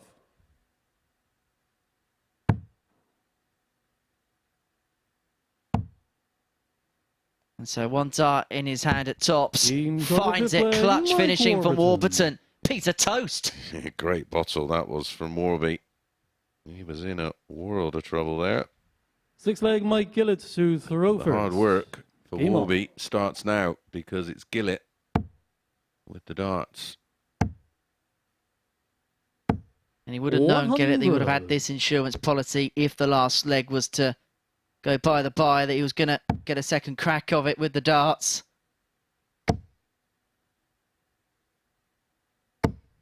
How quick 140. things can turn around. Warby wins the leg. He goes favourite for the match.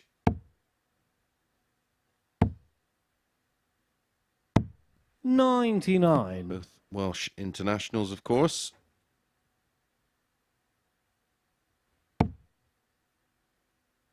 His Welsh Open weekend, Mike Warburton, former winner of that competition, and he says more than anything else his success in 140. other major tournaments. That's his most proud achievement because of the circumstances regarding that win on a personal level. 56.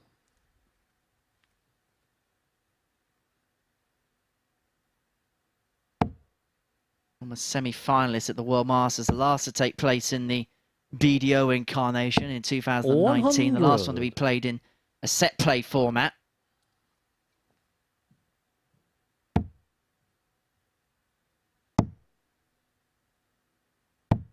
$84.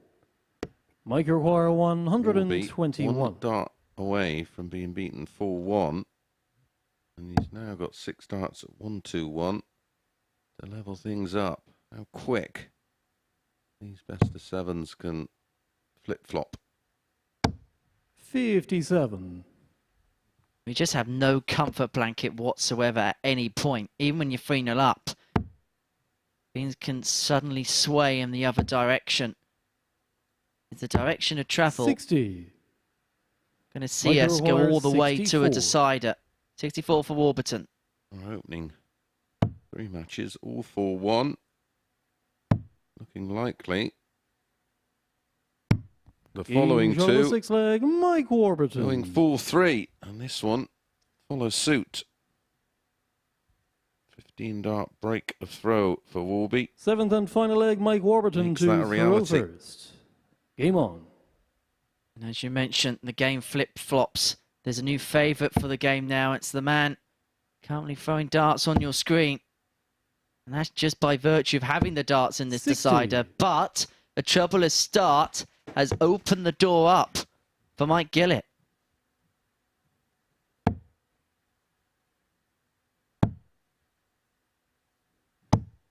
$58. Not punished. And both players will know the significance of this leg. The loser will find themselves on the back foot in terms of this group. Is that the big move for Warburton, though? 180. What a time to find the first and only max in the entire match. 100. And it's given him full control of this decider. Gillett can now only watch on in the background as he sees Mike Warburton go through the gears, 140. begin to drive off, ride off into the sunset in this match, leaving 1-2-1 after 9. Nothing Gillett can do from 3-4-3. 100. Mike require 121. He's merely now just a spectator in this leg, waiting to see if Warburton can find that match-winning double. 57. Going to be back down to the 16s corridor upon his return to seal the points here in a game that Mike Gillett had full grasp, full control 100. of. He had a 3-1 lead in it. 64. And now Warburton can round off a 3-leg spree if he can find the 64. It's going to be another one of them to give himself a dart at the requisite double. 48. Not to be this time.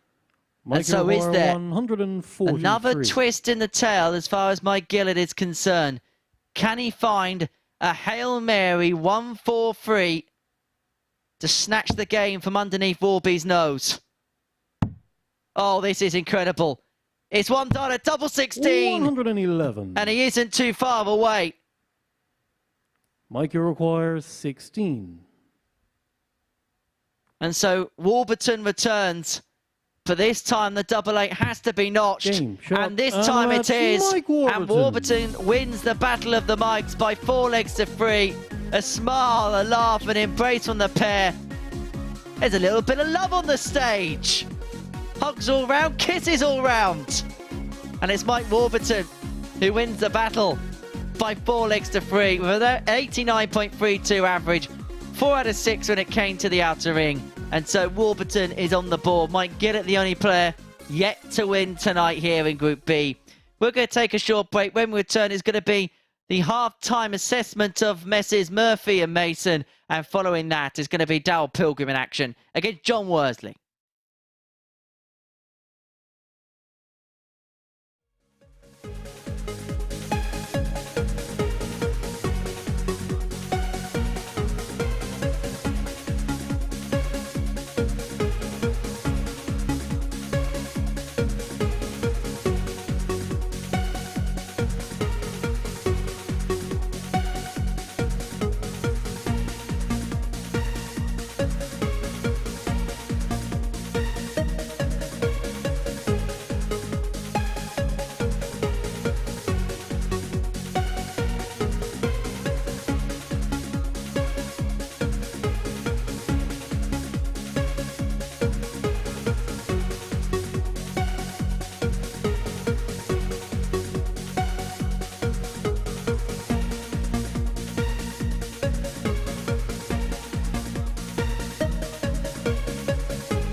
Welcome back. Halfway point then in the first night of action in Group B on this Champions Week. Chris Mason has been commentating with Henry Deacon. And Mason, we'll start with looking at the table. And it's a table that looks very good for Daryl Pilgrim. Yeah, 2 from 2. Very convincing so far. Both wins coming by the same scoreline. 4-1, which was a theme early on. And, yeah, in a comfortable position, we will say you want to win a minimum of 2 matches on the opening night. Well, he's already done that with 2 to play. Yeah, John Worsley, Mike Warburton and Scott Taylor all with 1 win. Now, what we're going to do is have a look at Daryl Pilgrim's stats for the entire series, because I had a look at John Worsley's earlier on, and he's playing him in the next match, and these are pretty similar, aren't they? Yeah, they're pretty much bang on the money. I think the only slight difference was in the checkout percentage, but 22-180s in his campaign to qualify, a series average of 88.30, which is not far off of John Worsley's sort of 88.2 it was, yeah. Yeah, So it's frighteningly similar, and they lock horns in our next one. yeah, Worsley was in a decent position against Scott Taylor. Taylor sort of caught light towards the end of that match, so this has become maybe a little bit more important for him. Yeah, he'd be thinking back and thinking, well, was it one that got away, or do you just sort of sometimes put your hands up and say fair play because Scott Taylor produced the darts we expected, and some of that level we saw in Group A, of course, where he came so close to winning the group. Yeah, no, he was pretty dominant in qualifying, but we were just reflecting off air of Daryl Pilgrim's run on finals night just a week ago. He was actually 3-1 down in his second match, having lost his first, wasn't he? So yeah, and faced a match start against Dirty Harry. Hasn't looked back since. And hasn't lost a match since, and just shows you the fine margins in between not just winning that night, but almost looking like he's going to qualify for Saturday night. Yeah, from that point, a 5-match winning streak, looking to make it 6. John Worsley out to stop him. Chris Mason will join Henry Deacon to talk you through it. Thank you very much. Mr. P has been the man so far in Group B. He takes on John Worsley, and I'm going to quit the rhyming slang thing there. But as for the Womble, he is the player second in the group, as we saw a little bit early on in that VT graphic. But this man still hasn't really gone through the gears, as we know that he can this evening, but still has a real stranglehold of this group at the quarterway point. As for Worsley, opened up his campaign for 4-1 win over Mike Warburton, then lost out to Scott Taylor. Averaged 86 in both his matches so far, so we know roughly the level that he's playing at. Interesting with him because we saw him in week 1 of this particular competition. We haven't seen him since, and because he didn't play at Q School, we haven't seen any Challenge Tour stats or much competition statistics from him. So we're basically getting a read of him all over again today. As a Pilgrim, we just know the levels that he can muster and he can produce. There was a point last year on the Pro Tour, because he got a call-up courtesy of the Challenge Tour system. He got called up to the Pro Tour. He lost out in a first-round game, averaged impressively, and for so long was top of the Pro Tour average order of merit. He was, 78. Yeah. When he ran into, you were having a look back over some of his matches, and he had some horrendous draws, and credit to him, he ran those seeds close, didn't he? Yeah, having a look at how John Worsley ended his Pro Tour career. To date. Should mention that. Now, he got drawn in his last few Pro Tour events. In the last batch, he had Johnny Clayton, Joe Cullen, Dave Chisnell, Nathan Aspinall. Don't understand why he didn't keep his card. Interestingly, his last game to date as a tour card holder was in the World Championship qualifier, where he came up against Steve West. Well, may come up against him for 20 grand on Saturday night. 97. We are sold out to capacity Saturday night. Looking forward to seeing all of the lucky ones that were sensible enough to book their tickets. 79. Unbelievable amount of people that, can you get me in? Can you get me a ticket? I've been telling you for ages, book your ticket, it's £1. In some ways, we must be doing something right if we're getting messages that say, can you sneak us in? Yeah. No, I can't. 78.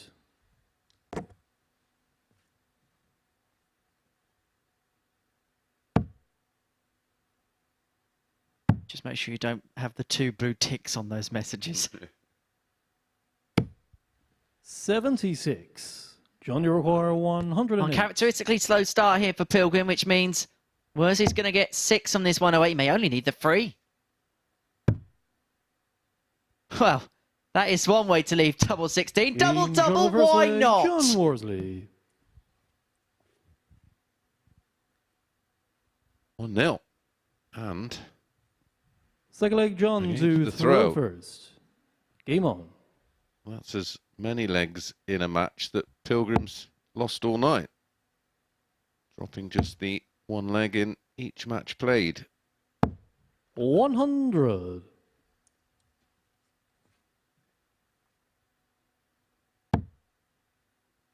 As I was mentioning on your way down, before tonight, because the last time we saw him was progressing through the Champions League, not many other metrics or statistics we can look at because he hasn't played as much competition darts as the rest of the players in the field.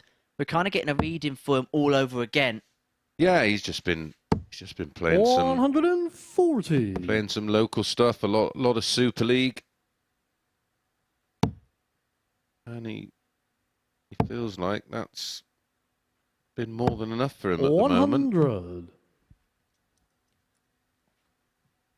And sometimes you find with players, sometimes just taking that step back can always be the step forward. Agreed, absolutely spot on. 85. Look at Martin Schindler, dropped off the tour, went back to Q School. That little step back for him in his career turned out to be okay in the end. 60. For sure.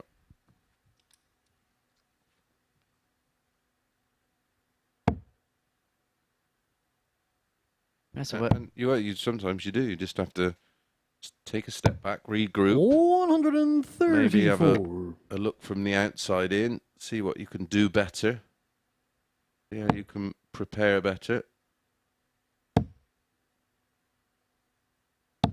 Sometimes you can overanalyze it. It's such a game of 42. fine margins. As we've just seen in the last match, you know, he's a couple of mil off the 143, and Game shot of the second leg, John Worsley. as it is, Mike Gillett remains pointless, whilst Worsley backs up Third the leg, 15 Darryl dart to break throw with a first. 14 dart Game on. hold. This is very good indeed. 103.66 the average. As a Pilgrim's been just beneath the levels we come to expect of him thus far, and 140. Worsley, as well as his fine play, is taking full advantage of it.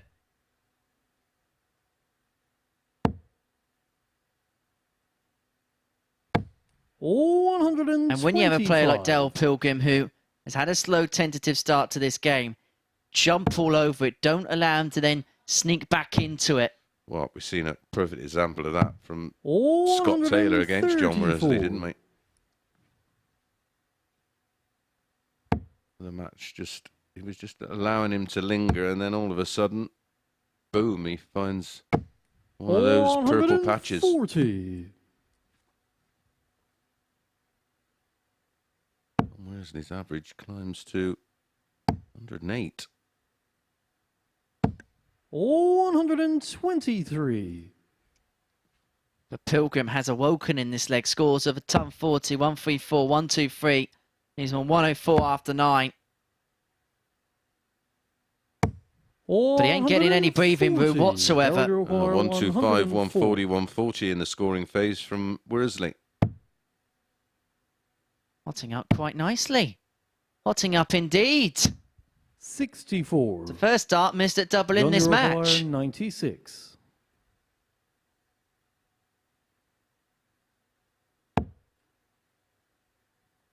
He's already taken out 96 tonight. Took it out 72. in that match. Daryl That he lost against 40. Scott Taylor. Game shot on the third leg, Daryl Pilgrim. 13 darter for Pilgrim brings it back to 2-1. Well, it's improving in increments of 1. Fourth leg, John to throw first. 15 darter in leg Game 1 on. for John. 14 data in leg 2 for John, 13 for Darrell in leg 3. 140.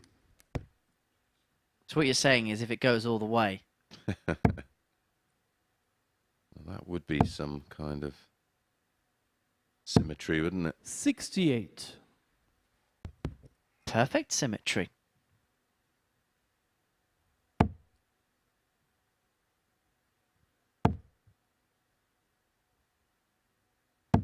$100. But these two won't want to work in symmetry. They'll want to work on points. And Worsley can go level with Pilgrim in that particular department with a win here. And if he can do it by a big scoreline as well, he can really 97. eat into the advantage that Pilgrim had in that department following 2 games in the group. You could somehow turn this 2-1 advantage 140. into a 4-1 win. He will go top. 1 leg difference.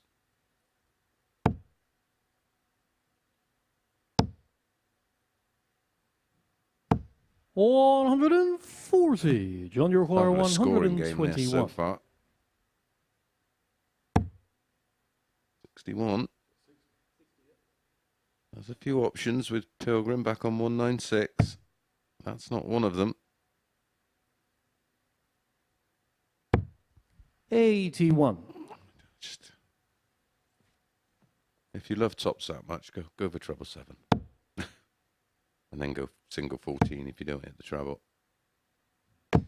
125. That's unlucky. That took a John, you wicked require deflection. 40. Horrendous. Or to keep our improving leg by leg, he should have gone for the ball, 'cause it would have been for a 12. 30. As it is, Darrell, you require giving 71. Pilgrim an opportunity to break back.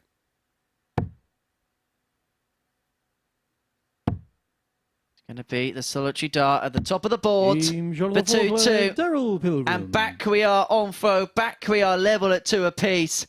And Worsley had the opportunity to have the game in his grasp.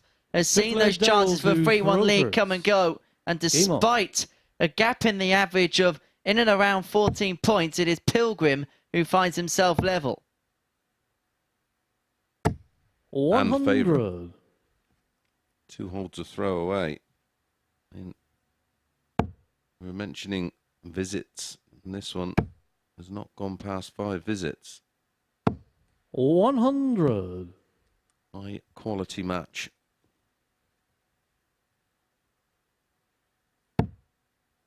You know a game's good if you're not seeing 16s, 17s and the like on the score sheet. They've all 91. red pens.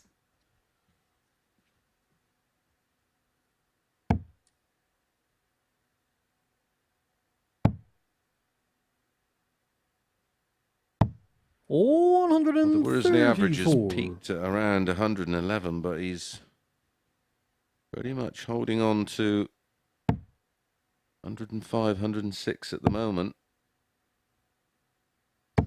125.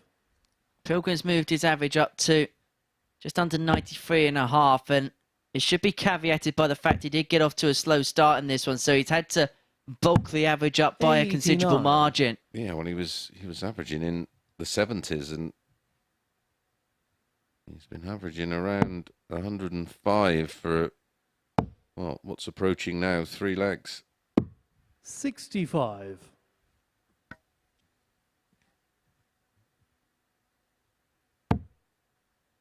Not a real chance for John here. He's going to leave double tops with a single 18, forcing 138. Pilgrim Darrell, you require 120. to hold the advantage by taking out a 120. Now that's awkward. Oh, another one of those for an absolute beauty. Game shot Wow, on the fifth leg, what Darrell a Pilgrim. finish that is. John Worsley has left 6 leg tops John after to 12 Rovers. and not got to go with a Game on. spectacular 20 that blocked out the 60. And rightly, the only way he could go was ball. And all Worsley could do was just shake his head in 100. absolute bewilderment. Yeah, it was disbelief, wasn't it? Oh, that was stunning. He's in the groove now. 140. And players like him have this insatiable ability, no matter what cards are dealt with early on in the game, to then really go through the gears, finding different ways. 60. Yeah, and I think that's knocked the stuffing out of John Worsley. And he wouldn't be human if it didn't. He'd have been stood behind, 134. and he'd have seen that first dart and thought, you ain't in a trouble 20 from there, pal. But if you do, good luck. And I should imagine when he 85. heard the dart enter the board and looked up and seen a bullseye, I would have feared the worst. Almost that case of, yes, he's hit the one, but surely he's not going to get another. Then he gets another, and you're just left shaking your head. 85. One of those moments where you just say, fair play. Inspired darts. It may have been the inspiring moment of what could be a comeback win for Pilgrim, which would see him move on to 6 points in the group and would open up a 4-point buffer on the rest, even if only temporarily.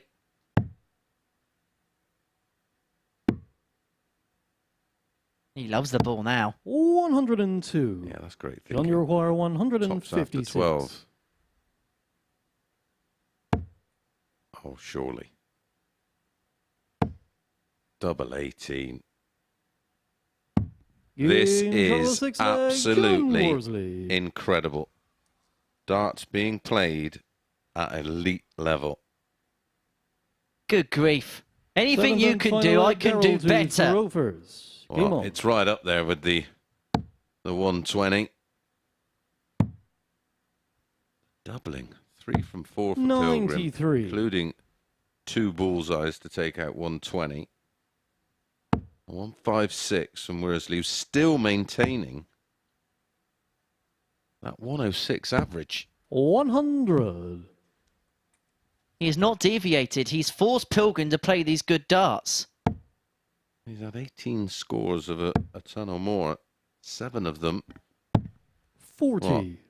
6 of them 140s and a 156 out. That's 11 scores of between a ton and 139. Well, he's pretty much been there or thereabouts in every single leg, hasn't he? 100. He's always left something after 4 visits, if not quicker. Oh, still yet to see a leg go over 5 visits. 134.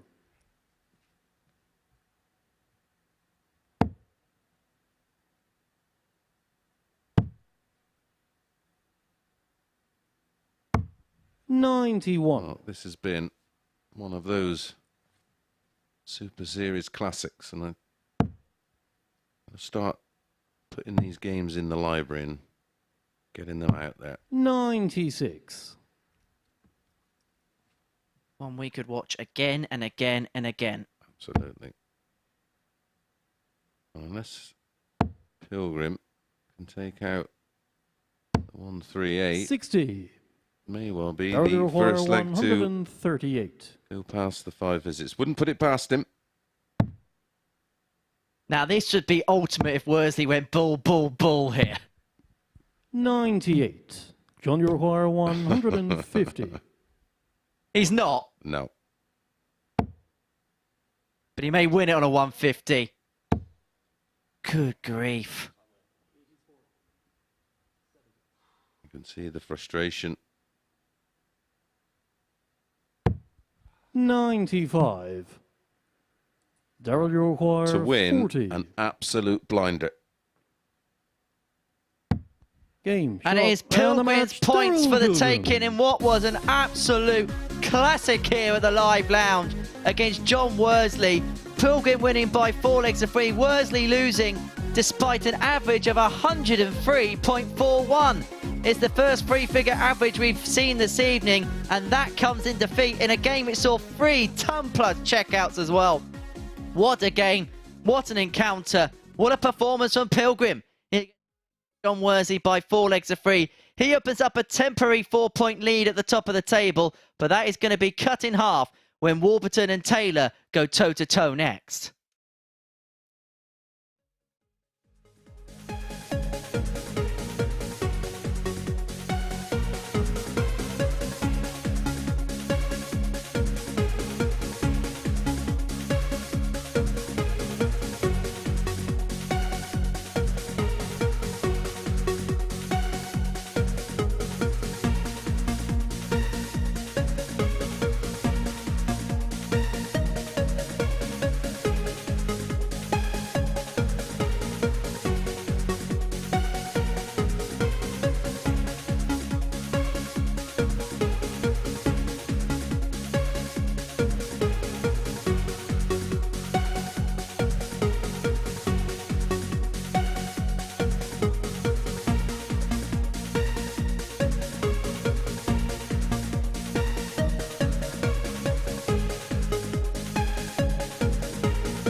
Welcome back, and we'll follow that. One of the best matches we've seen, not just on this Champions Week, but in the entire series here at the MODUS Super Series. Daryl Pilgrim edging out John Worsley, who was beaten despite an average of 103.41 in that one. We saw a bull check out, a 156, really great game of darts, and this pair looking to follow suit. It's the fourth meeting of the week between them, Mike Warburton and Scott Taylor, and the 4-0 victory for Warburton yesterday was really significant for both of them.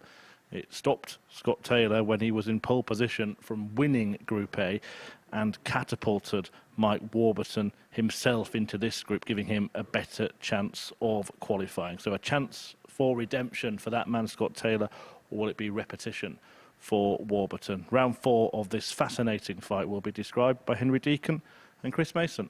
Indeed it is. Seconds out, and if it's anything like the last tungsten tussle that we've just sat and enjoyed, then we're going to be in for some treat. Follow that, fellas. Follow that, because that was a modern-day Super Series classic, and it's fair to say that it's got the eyes and ears of social media pricked up to attention. We've had a few tweets in the last couple of minutes describing that action. We've actually had Cam Crabtree, who came so close to being here this week, comment on Twitter saying it's one of the best games he's seen at the Super Series, and it was absolute quality. And Ben Vitz on Twitter also getting in touch with us. What quality?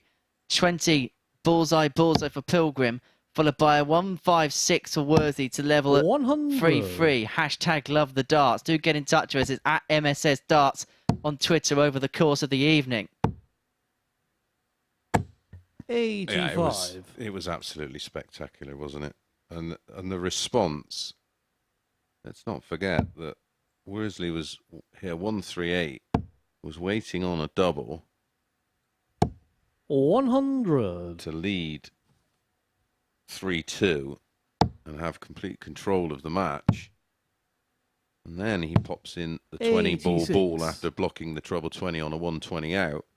His response in the next leg was to take out an absolutely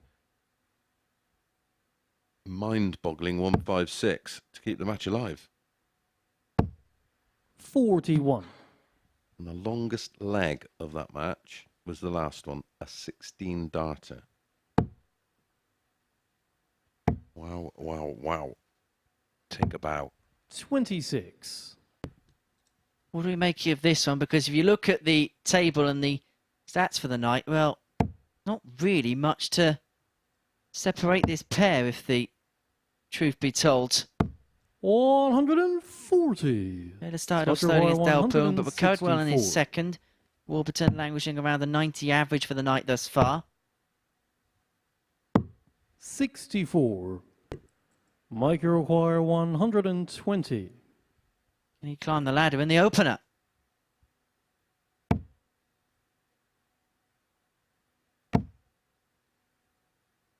Should have gone ball. It's the only way to go after the first dart on the 20. Scott Iroquois 100.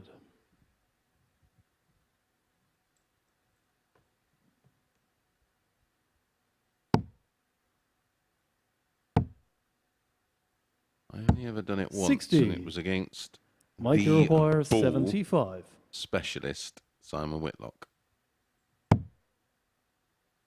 Yeah, subsequently went one step better. Yeah. But it was exactly the same scenario. Completely blocked out the treble 20. On the first leg, Mike Warburton. And ad about it, and my only alternative was ball, and it went in. And look on Whitlock's face was a picture, but he's Second leg, trumped me since then by first. quite some distance. Game the on. Current World Cup champion with Damon Heta. They'll be defending that title this year, won't they? Or they'll be trying to defend the title. All pairs. All 140. pairs. Yeah. Perfect. 60. Like to see a pairs week here? Yeah. I think it would be spectacular. I'm going to throw another caveat in there. Mixed 140. doubles. Could you imagine? Got carnage written all over it. 85. Yeah, I like the idea of that.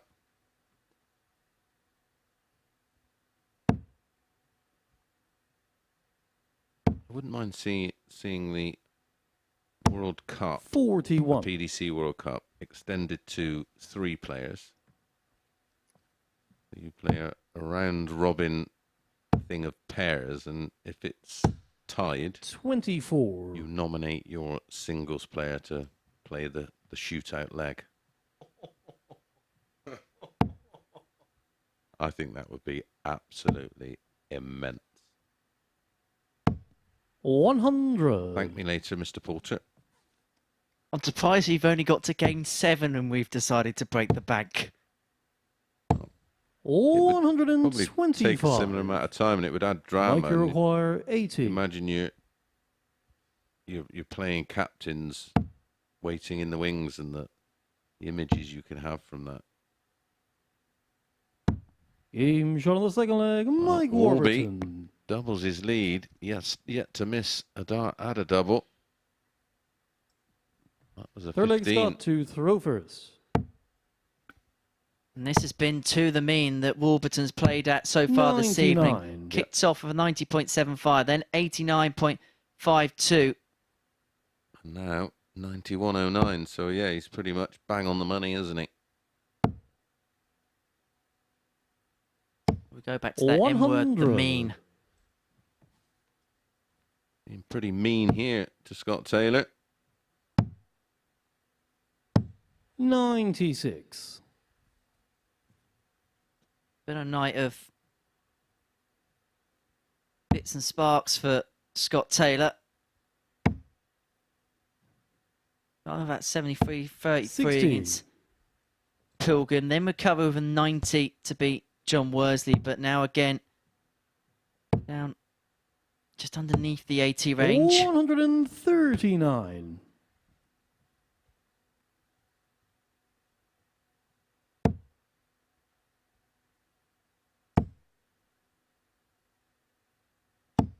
$60. Scott He's gonna get 6 from here, though, to 67. Obtain a leg back. We're going to have to find a break at some point, having already been broken, but that's a perfect setup. 134. Well, almost a perfect setup before he then languished into the double 7 to leave 33.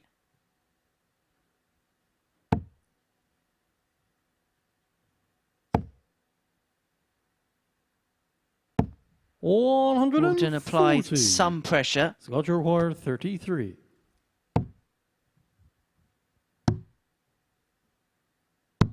Game shot on the third leg. And he pretty much found that double 7 in the puncher hole, which he found it on the setup. It's interesting, again, electing to go for the double 14. He's finding some favour on that part of the board. Yeah.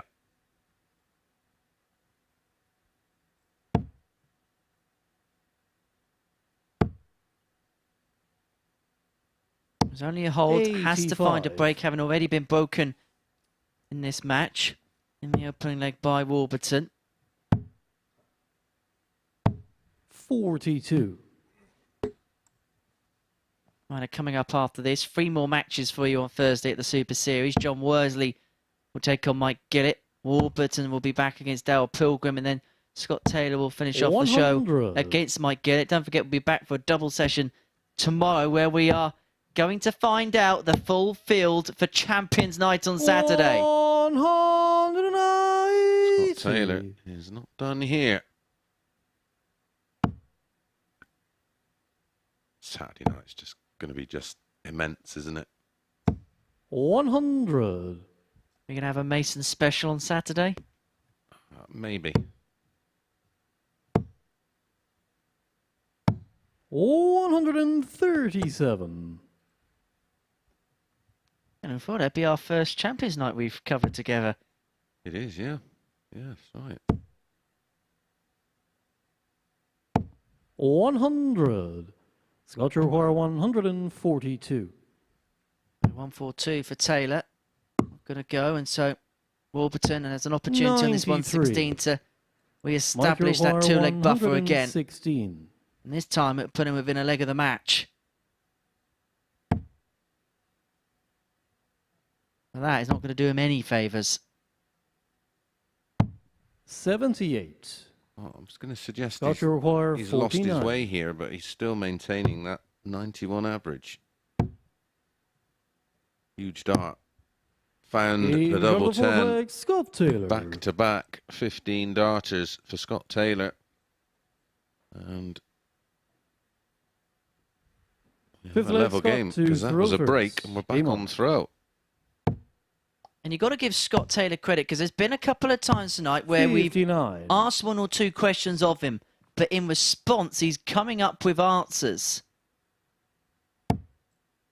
Yeah, he's been...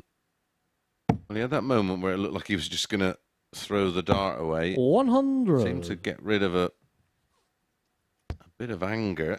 And then since that point, he's been battling hard. 60.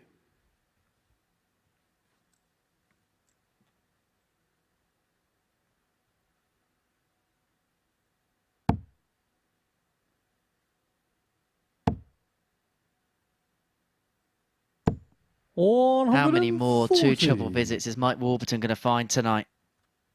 He leads that department at the moment, 5-1. 180. But in the 180 column, it's 2-0 to Taylor. That's giving you bad flashbacks, isn't it?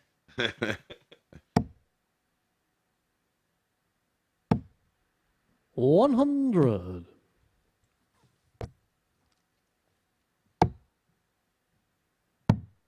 That's a chase down after that first dart drag below. 102. Excellent counting there to leave himself on a ton after 12, and so it may well force the hand of Warburton to take out this 161 against the darts. Not going to happen this time. 65. Scott, you require 100. Tops. Game Finds it 3-2. Could that be a big Taylor. moment? He's come back from 2-0 down, and now he takes full advantage in this game. He's 3-2 up, and Warburton here has to hold to stay in this match and to send us to a decider. From 2-0 down that you mentioned, just 45 darts. The lead, 3-2. 100. Equates to averaging just over a ton across the entire 3 legs. 57. It has been a case that Taylor has had to up it because Warburton hasn't decreased in his performance whatsoever. Well, if anything, he's picked up a little bit. 100. Averaging 90, just under 93.5 now is Warby. 140.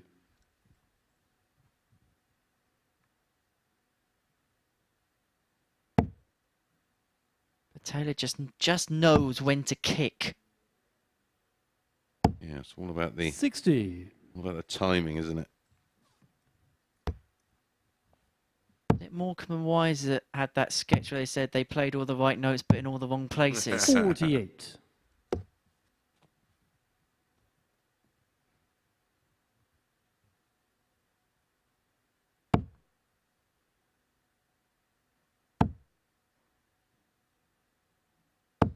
$140. Very much like the sketch Les Dawson used to do playing the piano. He was actually I believe a classically trained pianist. 100. He used to do that Mike hilarious require thing where he would 101. do exactly that.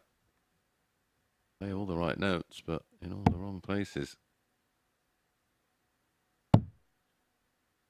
Well, can Taylor sing to the tungsten tune and get this game done 41. with a belting 156? 156. What to be this time, and so Warburton to see us go all the way to a 98. final crescendo in this game. Mike requires 60.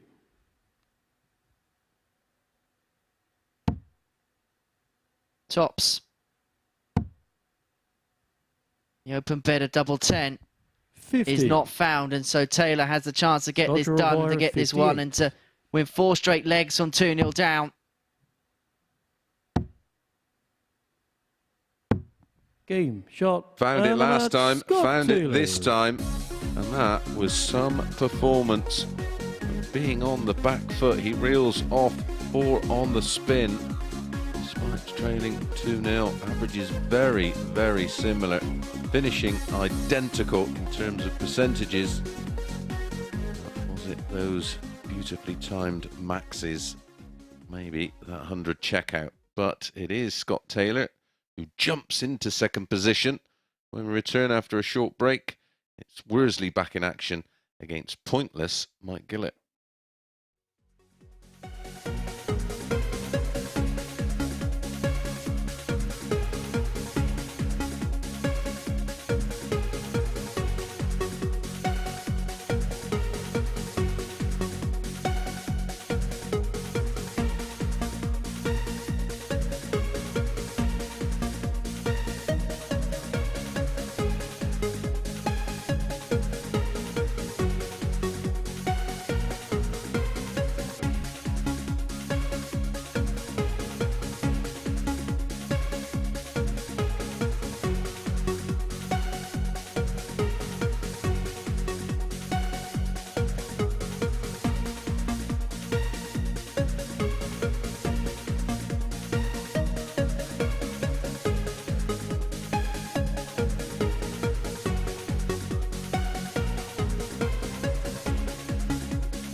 Welcome back. Well, next up, it's the last outing of the evening for John Worsley, who, despite losing 2 of his 3 matches, actually still has a positive leg difference, an indication of how well he has played and maybe how unfortunate he has been not to have more than 2 points so far. It is, however, 2 points more than Mike Gillett has. The Welshman will be looking to change that here, and his series stats suggest that he does have the ability to do that. There they are, the epitome of a steady, solid player. Give him an inch and he will take a mile. And that average there for the series, not too far behind that of the man he's playing now. And Daryl Pilgrim, of course, who's won all 3 of his matches so far. But defeat here, and he might have a mile to make up tomorrow. If he wins, though, he could still actually be above his opponent in the table come the end of the night. Right, let's hand you back to Chris and Henry to talk you through this one. Yeah, Mike Gillett having a 1-4-7 there, which, no, we are not opening that particular can of worms. Just to end the debate, Phil Taylor hit a 9 dart of a 1-4-7, so... There you go. Easy as pie. Though I did find it a bit weird he got the snooker QM midway through the attempt. Anyway, Gillett against Worsley next up on the agenda for us, and First quite John simply for first. Mike Gillett, he has entered must-win territory. Loses this, then he is in a perilous position as far as this group is concerned. Well, mathematically, his race isn't run. 100. And from experience, we know it's possible, but it would be very, very unlikely.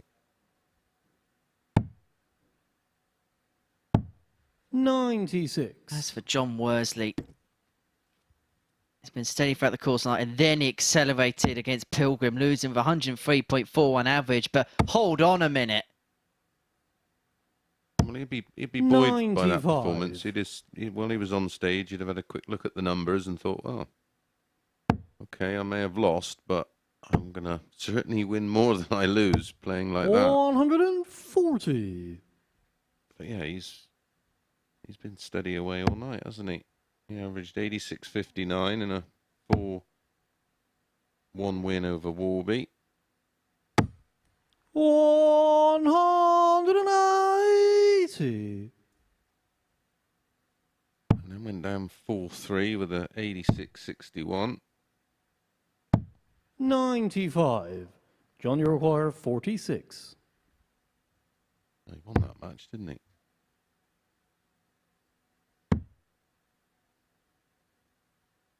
He won it 4-3. That's 8. where his 2 points have come from, and then he's... Mike, you require 170.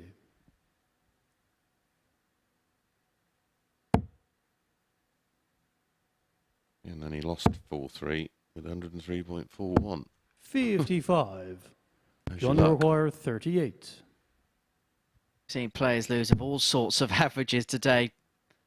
Justin Hood, case in point. Team shot on the Yeah, he first lost leg. John over Worsley. 104. Only won 1 leg. Only had one dart at a double. He had 4 Second leg, maximums Mike in that to match. throw first. Game on. You don't laugh, you're going to cry. Yeah, and lost. It was 8 in total in the match, wasn't it? 58. 4 apiece.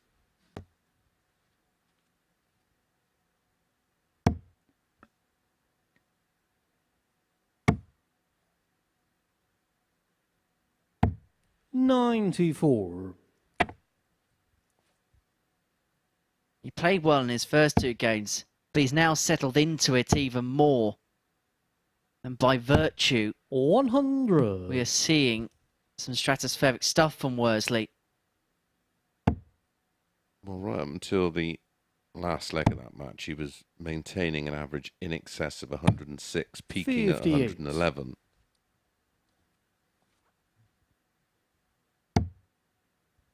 But sort of hovered around the 105, 106 throughout. 121.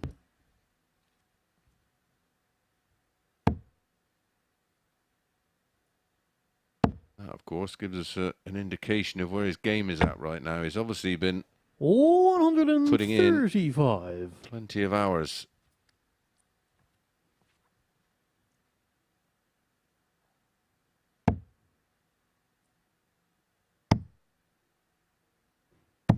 134. It's enough set up there for Gillett to leave himself an 88 after 12 to respond in kind.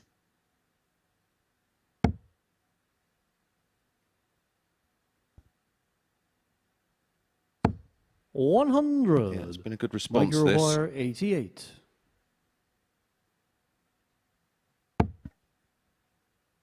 So 18. Treble leads him a dart at double 7.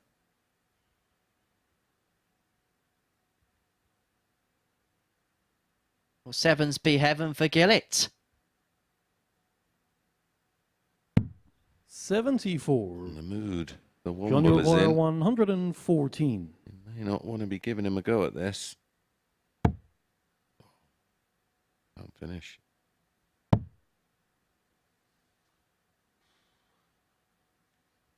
There's another little check of the scoreboard there. Well, double seven's not the nicest double in the world, which is what awaits Mike Gillett. So 82. he's staying switched Mike on. Wire, 14. Because this can easily go wrong.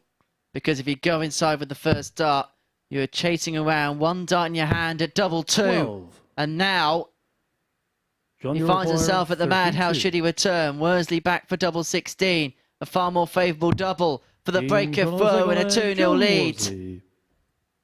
And this is becoming a bit endemic of the night of Mike Gillett so far. Yeah, pretty much what Third leg, John could to have gone wrong. Throwers. has gone wrong. Amon. More bad news, of course. That was a breaker throw, and 2-0 can soon turn into 3. He's in an unrelenting mood, John Worsley, winning those first 2 legs in the space of 30 darts.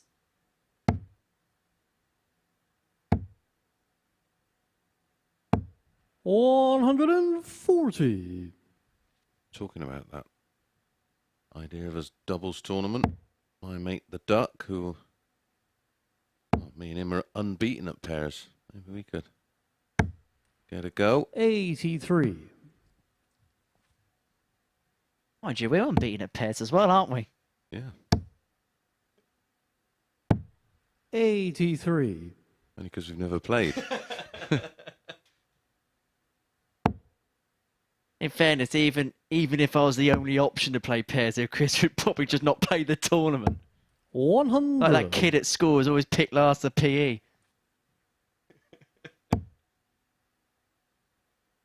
And yes, that did happen. Shock horror. Yeah, I don't think you'd be getting in the British Bulldog side. 125. I bet the kids aren't even allowed to do that anymore. Yeah, we weren't allowed to do kiss chase. 38. Mike Wire, You went to an 153. all-boys school, didn't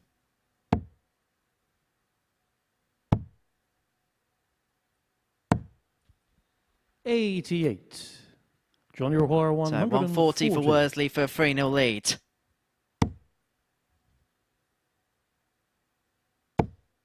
So it's going to get its opportunity to obtain a break back. 60. Mike Wire, 65. And again, he's just not on it's just not a nice finish. And again, what can go wrong is going wrong.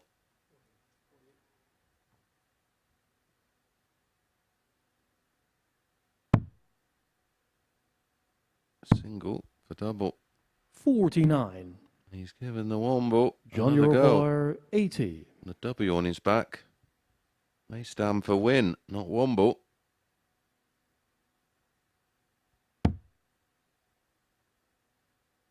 Well, that's going to be a nice lie. That's a perfect lie. But it's all 16. underground for the Womble. Mike Wire, 16. Just couldn't get the elevation. Is the tide going to turn? Game John the Well, third that may leg, be the Mike start. Gillett. As Mike Gillett breaks back. 1 dart at tops. Fourth leg, The Mike 3-0. to Throwers. The tide Amon. might be high, but Gillett is holding on. He brings it back to 2-1. 59. Break out in some more karaoke then. No one deserves that. Your ears have only just recovered. 57.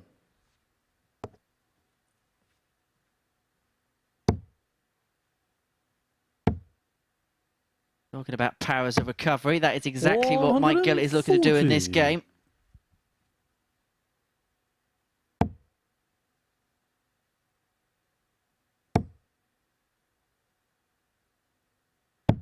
$99.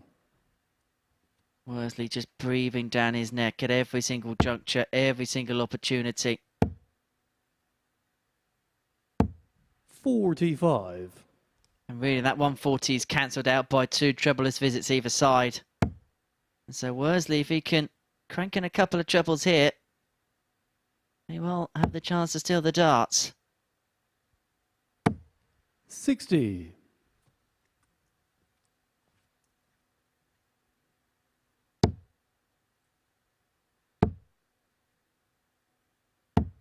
$85. Just had to keep straight there on the last dart. All he had to do. 96. Well, he's now going to get 6 on 172 to turn this game on a pinhead and to make it 2 apiece. And that's how quickly these games can change. It looked like, well, Worsley did have that dart at tops. 46. Really take full advantage in the game. That came and went, and Gillett's not really looked back since. Although, a mistake there. Got to go back up, really. Could go ball. 59. That's the right shot for Mike me. The Aguirre, 126. 130 is the less complicated of the finishes you could have left. Oh. 80. John Uruguay, 130. Not a bad dart for him. 100. Mike Uruguay, 46. Tracked his way down to double 15 if he returns for it. But it's going to be 2 at the top of the board for Gillett. 26. The drags underneath, and so Worsley now the opportunity for the breaker throw, a 3-1 lead. And to throw for it. 1 left. That was also close. That was a wire bender. So much so that Danny McNamara had to have a full look across to see whether that was in or not. And so opportunity presents itself again for Gillett. And this time he makes no mistake. And back level we are at 2 apiece. An important passage of play here for Gillett. Fifth leg, John, who so desperately needs a victory in this one. And if he does, then he really compacts things in the group. Because Worsley, well, he'll be done for the night on 2 points. Gillett would find himself on 2 points after 3. And then 41. Mike Warburton's up next against Darryl Pilgrim. And if Pilgrim wins that, then you're going to have 3 players there. The bottom of the table on 2 points. Then Gillett would have the opportunity to leapfrog the pair of them in the last game against Scott Taylor. Still plenty of permutations.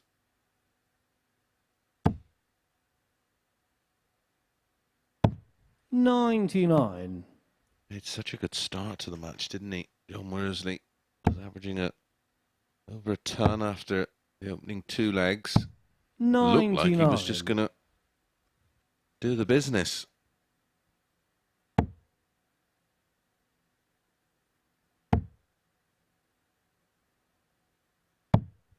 $131. It's fair to say nothing, as far as John Worsley's concerned, has come easy tonight. 99. He only got the 2 points, but he's been battling hard all night.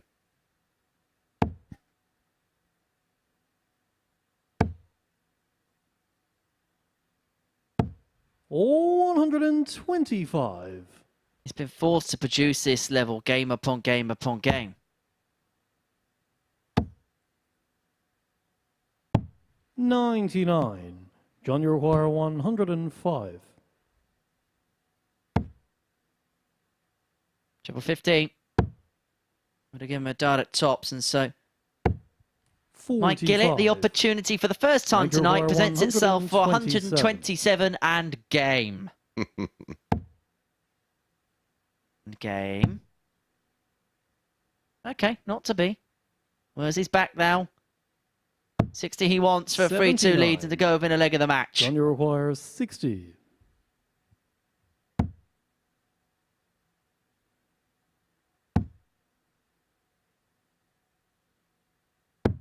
Game shot of the fifth And that leg. just John halts the Worsley. fight back from Mike Gillett.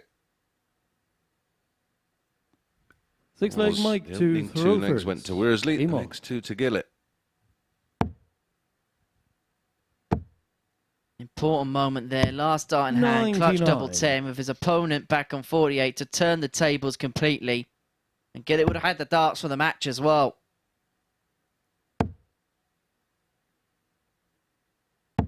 60. He was in a similar position, wasn't he, against Darryl Pilgrim? In terms of scoreline, 29. he was locked at 2-2 on that occasion. That is where Pilgrim found the full ball finish. 100.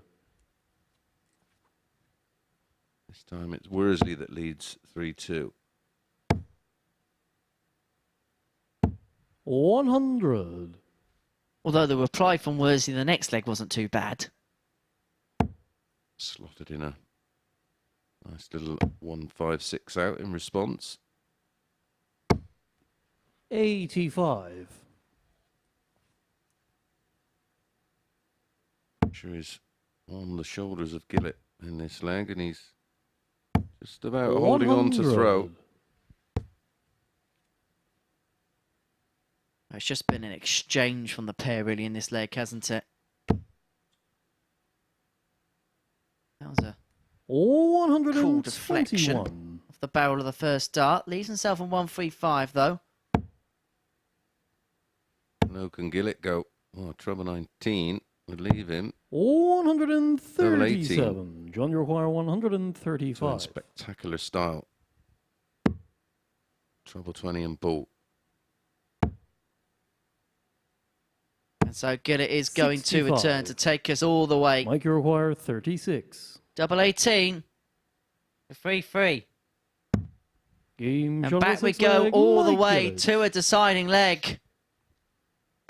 A big leg as far as Mike Gillett's concerned. It could be as Seventh cut and final voters leg, group John, on or to group throw over as first. far as he's concerned. Emo. He wins this one, but he's smack bang in the mix. But if he loses it, then he's going to find himself in a perilous position come the end of the first night's action. That's despite what 45. happens in his final game against Scott Taylor. Yeah, but Worsley's offered up the leg here. Only 45 the start.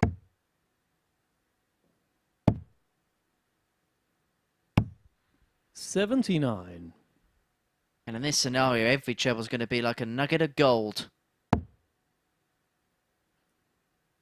Yep, in this situation,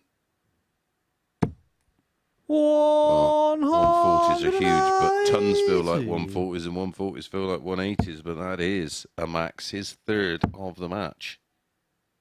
If one treble's like a nugget of gold, 43. well, that was a landmine full of gold as far as John Worsley's concerned.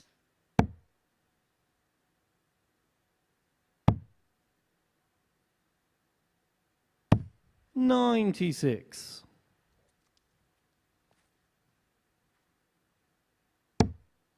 Gillett can only hit and hope.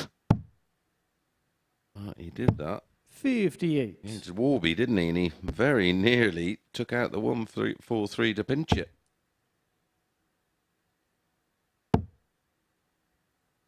And now it's a case of when rather than if 100. Worsley's going to get over the finishing line, especially after that last start at treble. Gillett can only hit a max and then just hope that Worsley misses the 80, and he did what he did in the previous match. But it's going to be 100. 6 from John, you here for the require Womble 80. to pick up the points and to condemn Gillett to a third consecutive defeat. It's going to be one dart at tops to seal the game, to seal the match. 60. But once again, it just drags underneath the wire.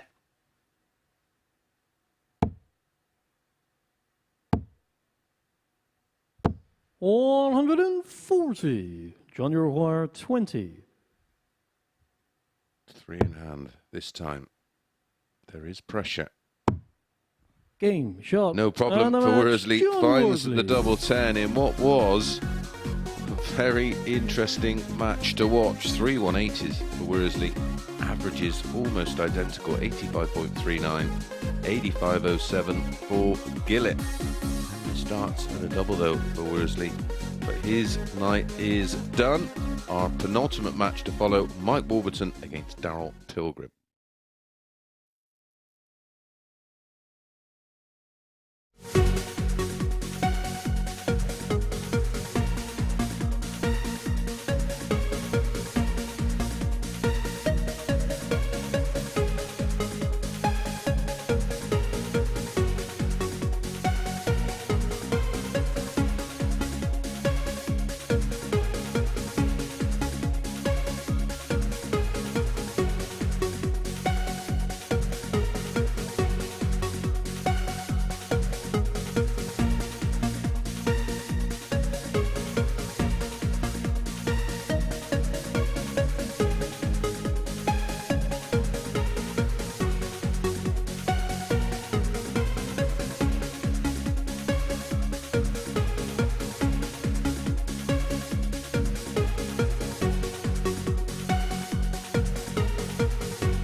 Every Saturday, we open our doors for our weekly finals night. For a unique and intimate darts experience. Meet the Dart Stars and even the team off the telly Here at our purpose-built venue in Portsmouth. every single Saturday evening.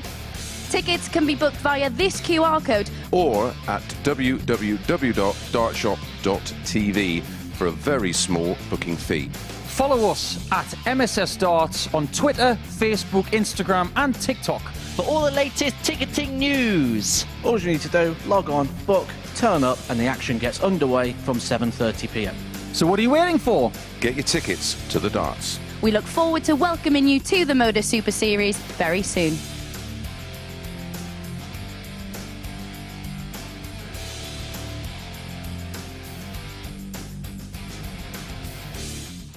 Well, the latest ticketing news is that there's no room at the inn this Saturday, I'm afraid. It's a Super Series sellout for Champions Night, but do book nice and early for Series 4 finals nights. Back in Series 3, though, let's take a look at the league table ahead of the last couple of games, and having won his first 3, Daryl Pilgrim is not far off booking his ticket for finals night. John Worsley's work for the night is done. Scott Taylor also already in a decent position, also with 2 wins. Mike Warburton looking to join them, but if he is to double his points tally, he will need to prevent Pilgrim producing perfection with a clean sweep tonight. Can Daryl do it? Let's find out in the company of Chris Mason and Henry Deacon. Thanks, Murph. Oh, yeah, can Pilgrim make it a perfect night and sign off with 4 out of 4? And as you say, pretty much safe and sound and into Saturday night's grand final. Wouldn't he love to get his hands on that 20 grand? Could be career changing, could be life changing. You've got that kind of money in your reserve to finance playing and travelling to ranking events, going to Q school with no pressure. Who knows where he could go? Well, this 20 grand will mean different things to different players. For some, it may, as you say, fund the tour. It may give them opportunity to play in other tournaments. Or if you're Justin Hood, the opportunity to open up a Chinese takeaway. That is genuinely what he wants to do, isn't it? As long as I get a free meal, I don't mind. He did say. He did say 1 free meal. 58.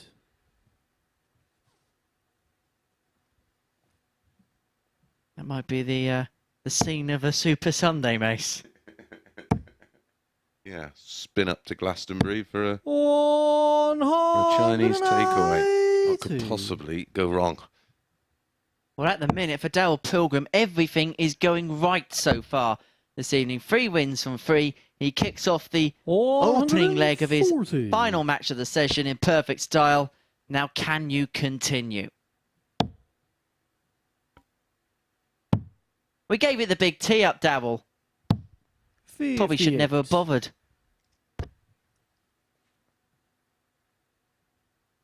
Should we go back to talking about Chinese takeaways?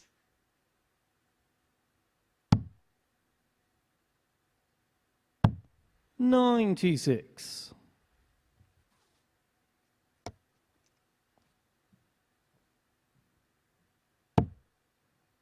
Well, our following game is the final one of this session, and it is 99. Mike Gillett against Scott Taylor now.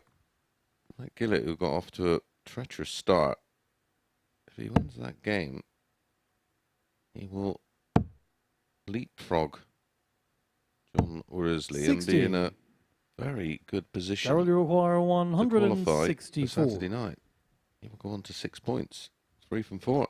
And this is how Group B can just change on a pinhead one way or t'other. 47. Mike, you require 147. There's a scenario where Pilgrim loses this game. You got him on 6, Taylor on 6, and then you'll have Worsley and Warburton on 4. 97. And it does become open again. Daryl, you require 117. More open than a house without a door. Yeah, it's not quite as open as not having any windows, but what a shot that is. 180 in the leg and a ton plus out. A 117 check out. And a 15 dart break of throw. Second leg, Daryl to throw first. As far as opening legs go. Don't get too much better. Tidy. 96. As I'd saying, Gavin and Stacey. Yeah, and the timing as well. Put him on the back foot with the opening visit of a max. And just 100. when Warby might think, well, hello, I might get a chance here, he pops a 117.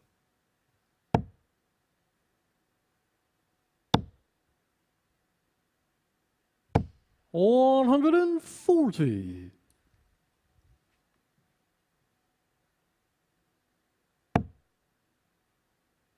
Two players with real fluent actions here. 100. Going toe to toe. And two players that when they're in the full rhythm and the full flow is as good as anyone to watch in this particular tournament.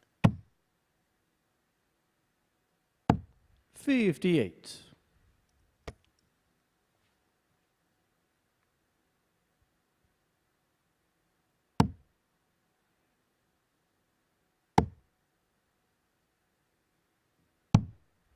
54.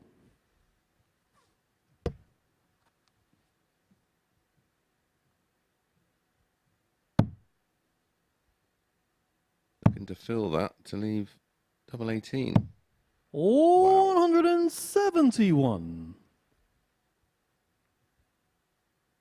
Outstanding from Pilgrim.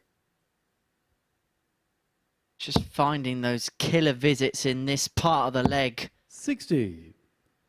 What he's been doing all night. 36. Double 18 for 13 and a 2-0 lead. Round for nines. Game In it goes, 2-0 Pilgrim, 14 data, averaging 103.66.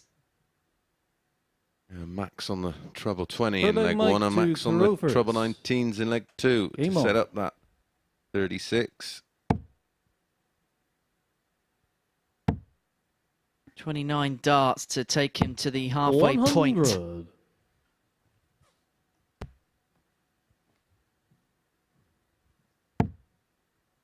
The big difference in this game so far has been those 2 treble visits for Pilgrim. The maximum visit, as we saw in the setup play there. Warburton has only had 1 visit of 2 trebles or more.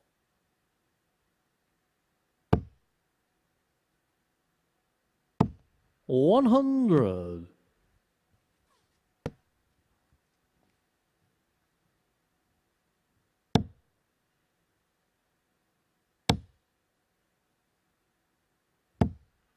$100.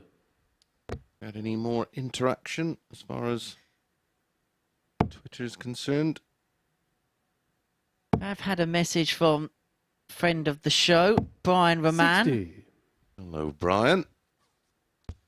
Absolutely adores the Super Series, does the Riddler. He's about to finish his work stint. 140. Having the Super Series on in the background, getting himself through work. Be a big weekend for Brian this weekend in Belgium. Of course, the Euro Tour landing out there this weekend. 60. Darrell, you require 161.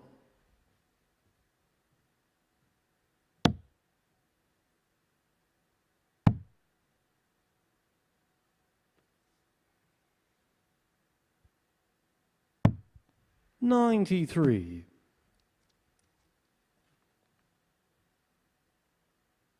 He would have, of course, played in the qualifiers for that, wouldn't he?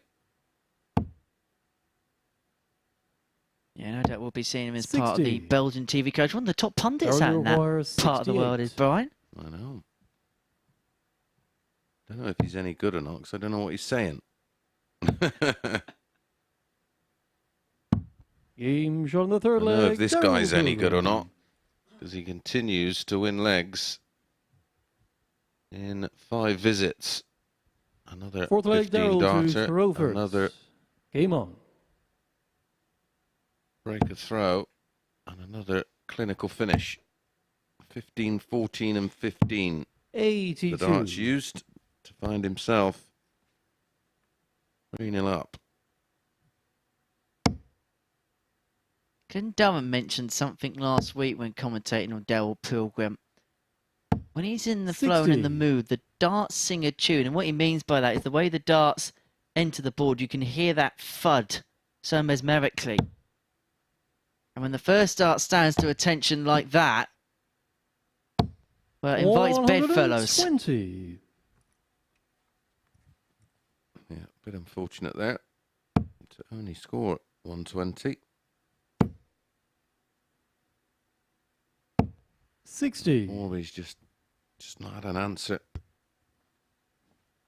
In a tough night for both Mikes, hasn't it? Which is ironic because usually the 2 mics is a staple of late nights.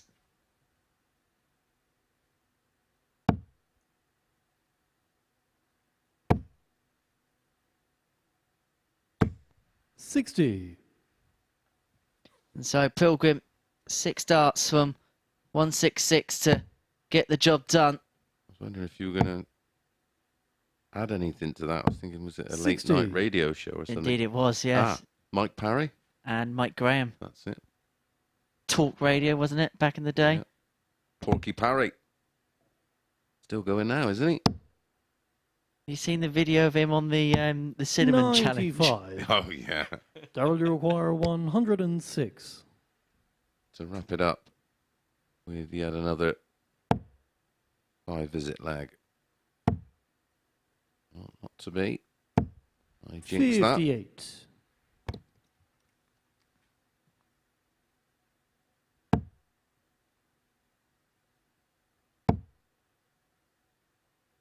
So it'll be the 16s 45. corridor for Darrell Pilgrim to get the job done here. And he's got all the time, all the luxury in the world here.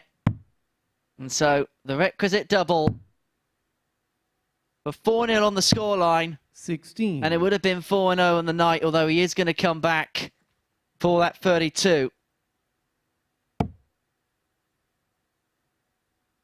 It's been a far from ideal end to the evening for Mike Warburton. He's going to need a push on day 2 here in Group B at the Super Series. As for Pilgrim, it's been the perfect night in Portsmouth for the Flying Eagle, who flies and sails to the top of the Group B table overnight. And he has a 4-point cushion as things stand at the top of the table, courtesy of a 4-0 win against Mike Warburton. A 95.43 average for Pilgrim. 4 out of 7 when it came to the doubles. He finds himself in the perfect position on 8 points at the top of the group. He may have Scott Taylor just a couple of points behind him because he's playing in the final game of the evening. He takes on Mike Gillett, yet to register a win so far tonight. It's must-win territory for him. That's coming up after this short break.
Here we go then, the final match of the night, and it is Scott Taylor against Mike Gillett, who is yet to win so far in Group B. But if that changes here, just 2 points will separate the 4 players behind Daryl Pilgrim, who's won all of his matches on opening night. Taylor, though, looking to tighten his grip on an all-important top 3 finish with a hat-trick of triumphs tonight. Big match for the pair of them and for the race to finals night tomorrow. And to talk you through every turn, it's Henry Deacon and Chris Mason.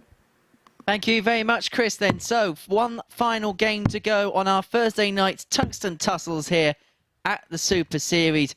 24 games completed. This is the final one in the collection before we do it all again tomorrow, when we're going to find out who is going to join Luke Littler in Champions Night on Saturday evening, where our coverage will begin at 7:30 p.m. on the MODUS Super Series YouTube channel before heading live for the semi-finals and final on Sporty Stuff TV from 10. It's a rammed out, sold out show on Saturday evening to see who's going to join Conan Whitehead and Raymond Smith in that exclusive club of winners here at the Live Lounge in Portsmouth. Very well said. Hard to follow that. I think that's what Daryl Pilgrim would be thinking right now. Follow that. 58. Stunning performance from him tonight to top the table. But this one is all about if Scott Taylor can add the 4 points he already has and take a step closer to qualifying. 96. I'm thinking 10 points in this group may well be enough. Especially if Taylor can win this one. 42. I think he goes then within 2 wins tomorrow for securing a spot. 135. You're probably then looking at Worsley and Warburton fighting over that 3rd spot petition. Remember, this reverses and becomes the first fixture tomorrow, and so by that point, Taylor and Pilgrim could be level on points. 60. Yeah. Taylor wins this one. And then wins the tie. First game on tomorrow night. He will be on 76. 8 points. But on the reverse of that, if Gillett wins this and then wins the tie tomorrow, he'll be on 4 points with Worsley and Taylor, and Warby will be on the bottom. 41. Scott require 136. Funny old game. Oh, this would be a super checkout for Taylor, the 136. Double 8 is what he wants. And he's a whisker of a wire away. Amongst many other big finishes that we've seen this week. The 136 is one we've already seen. Game shot of the first leg, Scott Taylor.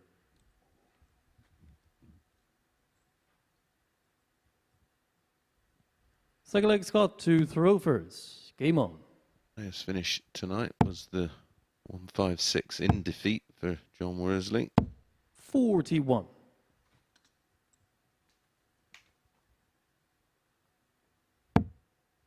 Been a week littered with big finishes. 123. A big fish finish on more than one occasion this week. Yeah, we've seen a couple of them bad boys.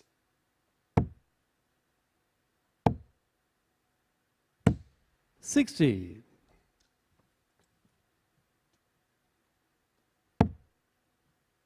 They say Aspinall-esque on Saturday to win it. Don't know why, but just 59. I thought there was a 136 today. I'm looking across all my notes and nah. Sorry. 125. Everything but. We've seen a lot of darts this week. Well, I am 140. Proverbials. Fifth. Yeah, fifth 60. week of the last set. Well, no, I didn't get a week off, did I? Because I went to the Netherlands. So yeah, this is week 5 of 5.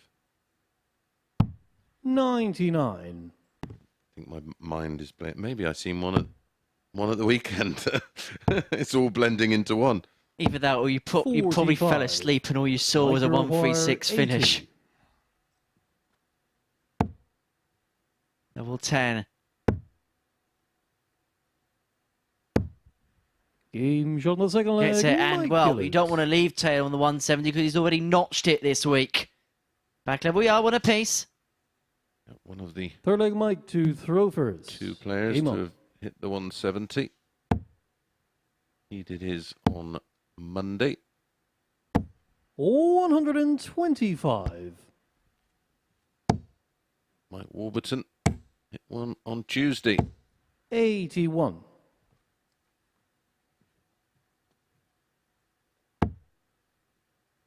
So what you're saying is we've gone a couple of days without one.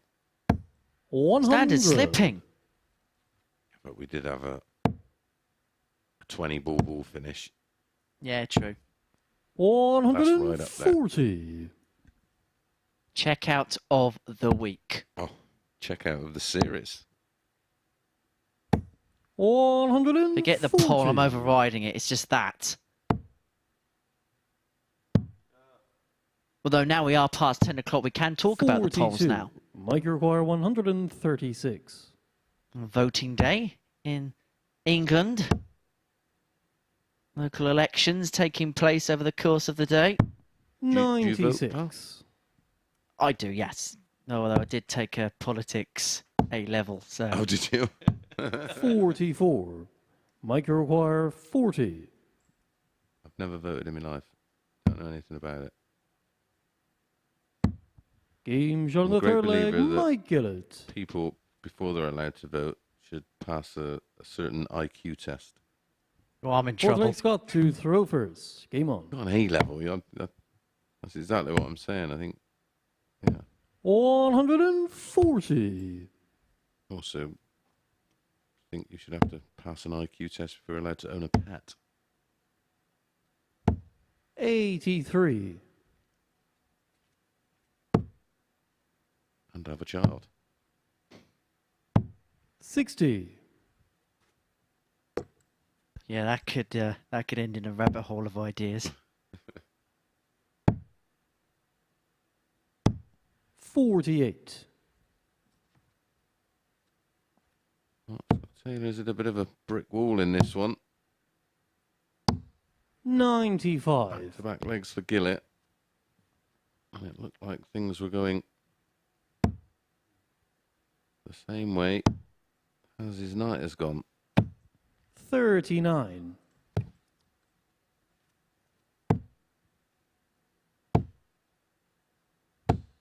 100.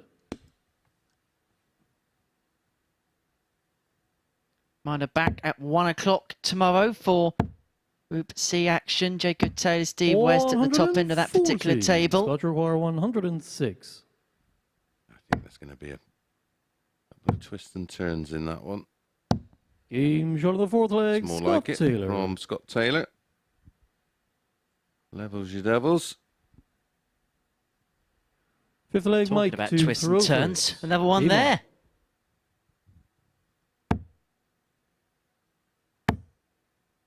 Don't worry, we bounce off each other. 140. Oh, tonight, mate, and you must have missed me. Oh, I've got to have one good night in a while. 45. You're doing the next 60 odd.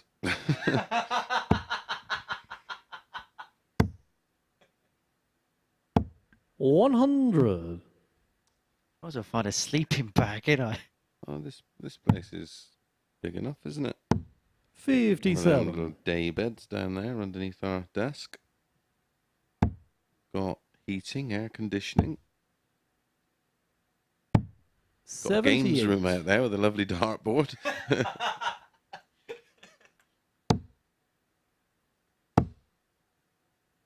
Very good speakers. 122. Imagine the parties you could have. Don't know, it didn't end well last time. Not for any of us. 140. Good stuff from Gillett. He is battling. 140. Mike require 43. Taylor comes back with a 140 in response. May not be enough, though. Oh, hello. Double five.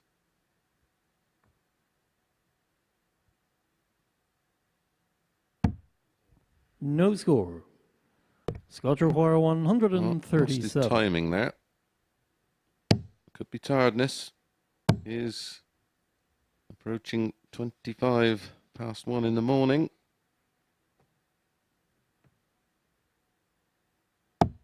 $26.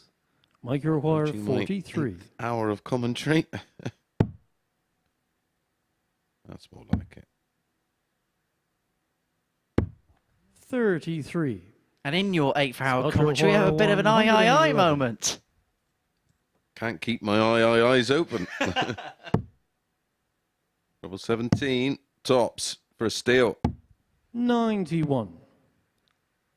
Mike, you require 10. And so, Gillett is back. A double five. A leg which should already really be in his leisure.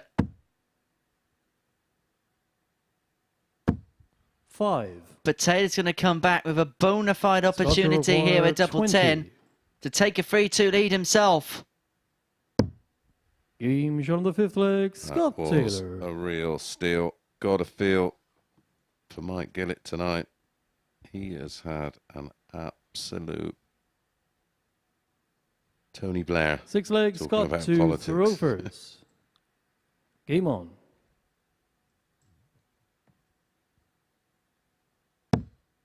Well, there's no such thing as a safe seat here at the Super Series. 125. Is this the Portillo moment for Mike Gillett? Michael Portillo was a cabinet 42. member who famously lost his seat in the 1997 general election. 140. Can't remember if he was... What comprehensive school did he go to? 96. How many food banks did he attend? There you go. 96. Question time will be back same time tomorrow. The question is, 96. can Taylor wrap Scott, this you're up? 140. He's got 6 on 140 to get the job done. He may get it done in the space of 3. Doesn't quite go this time, so he will set up 4 tops. Upon his return to the board, 100.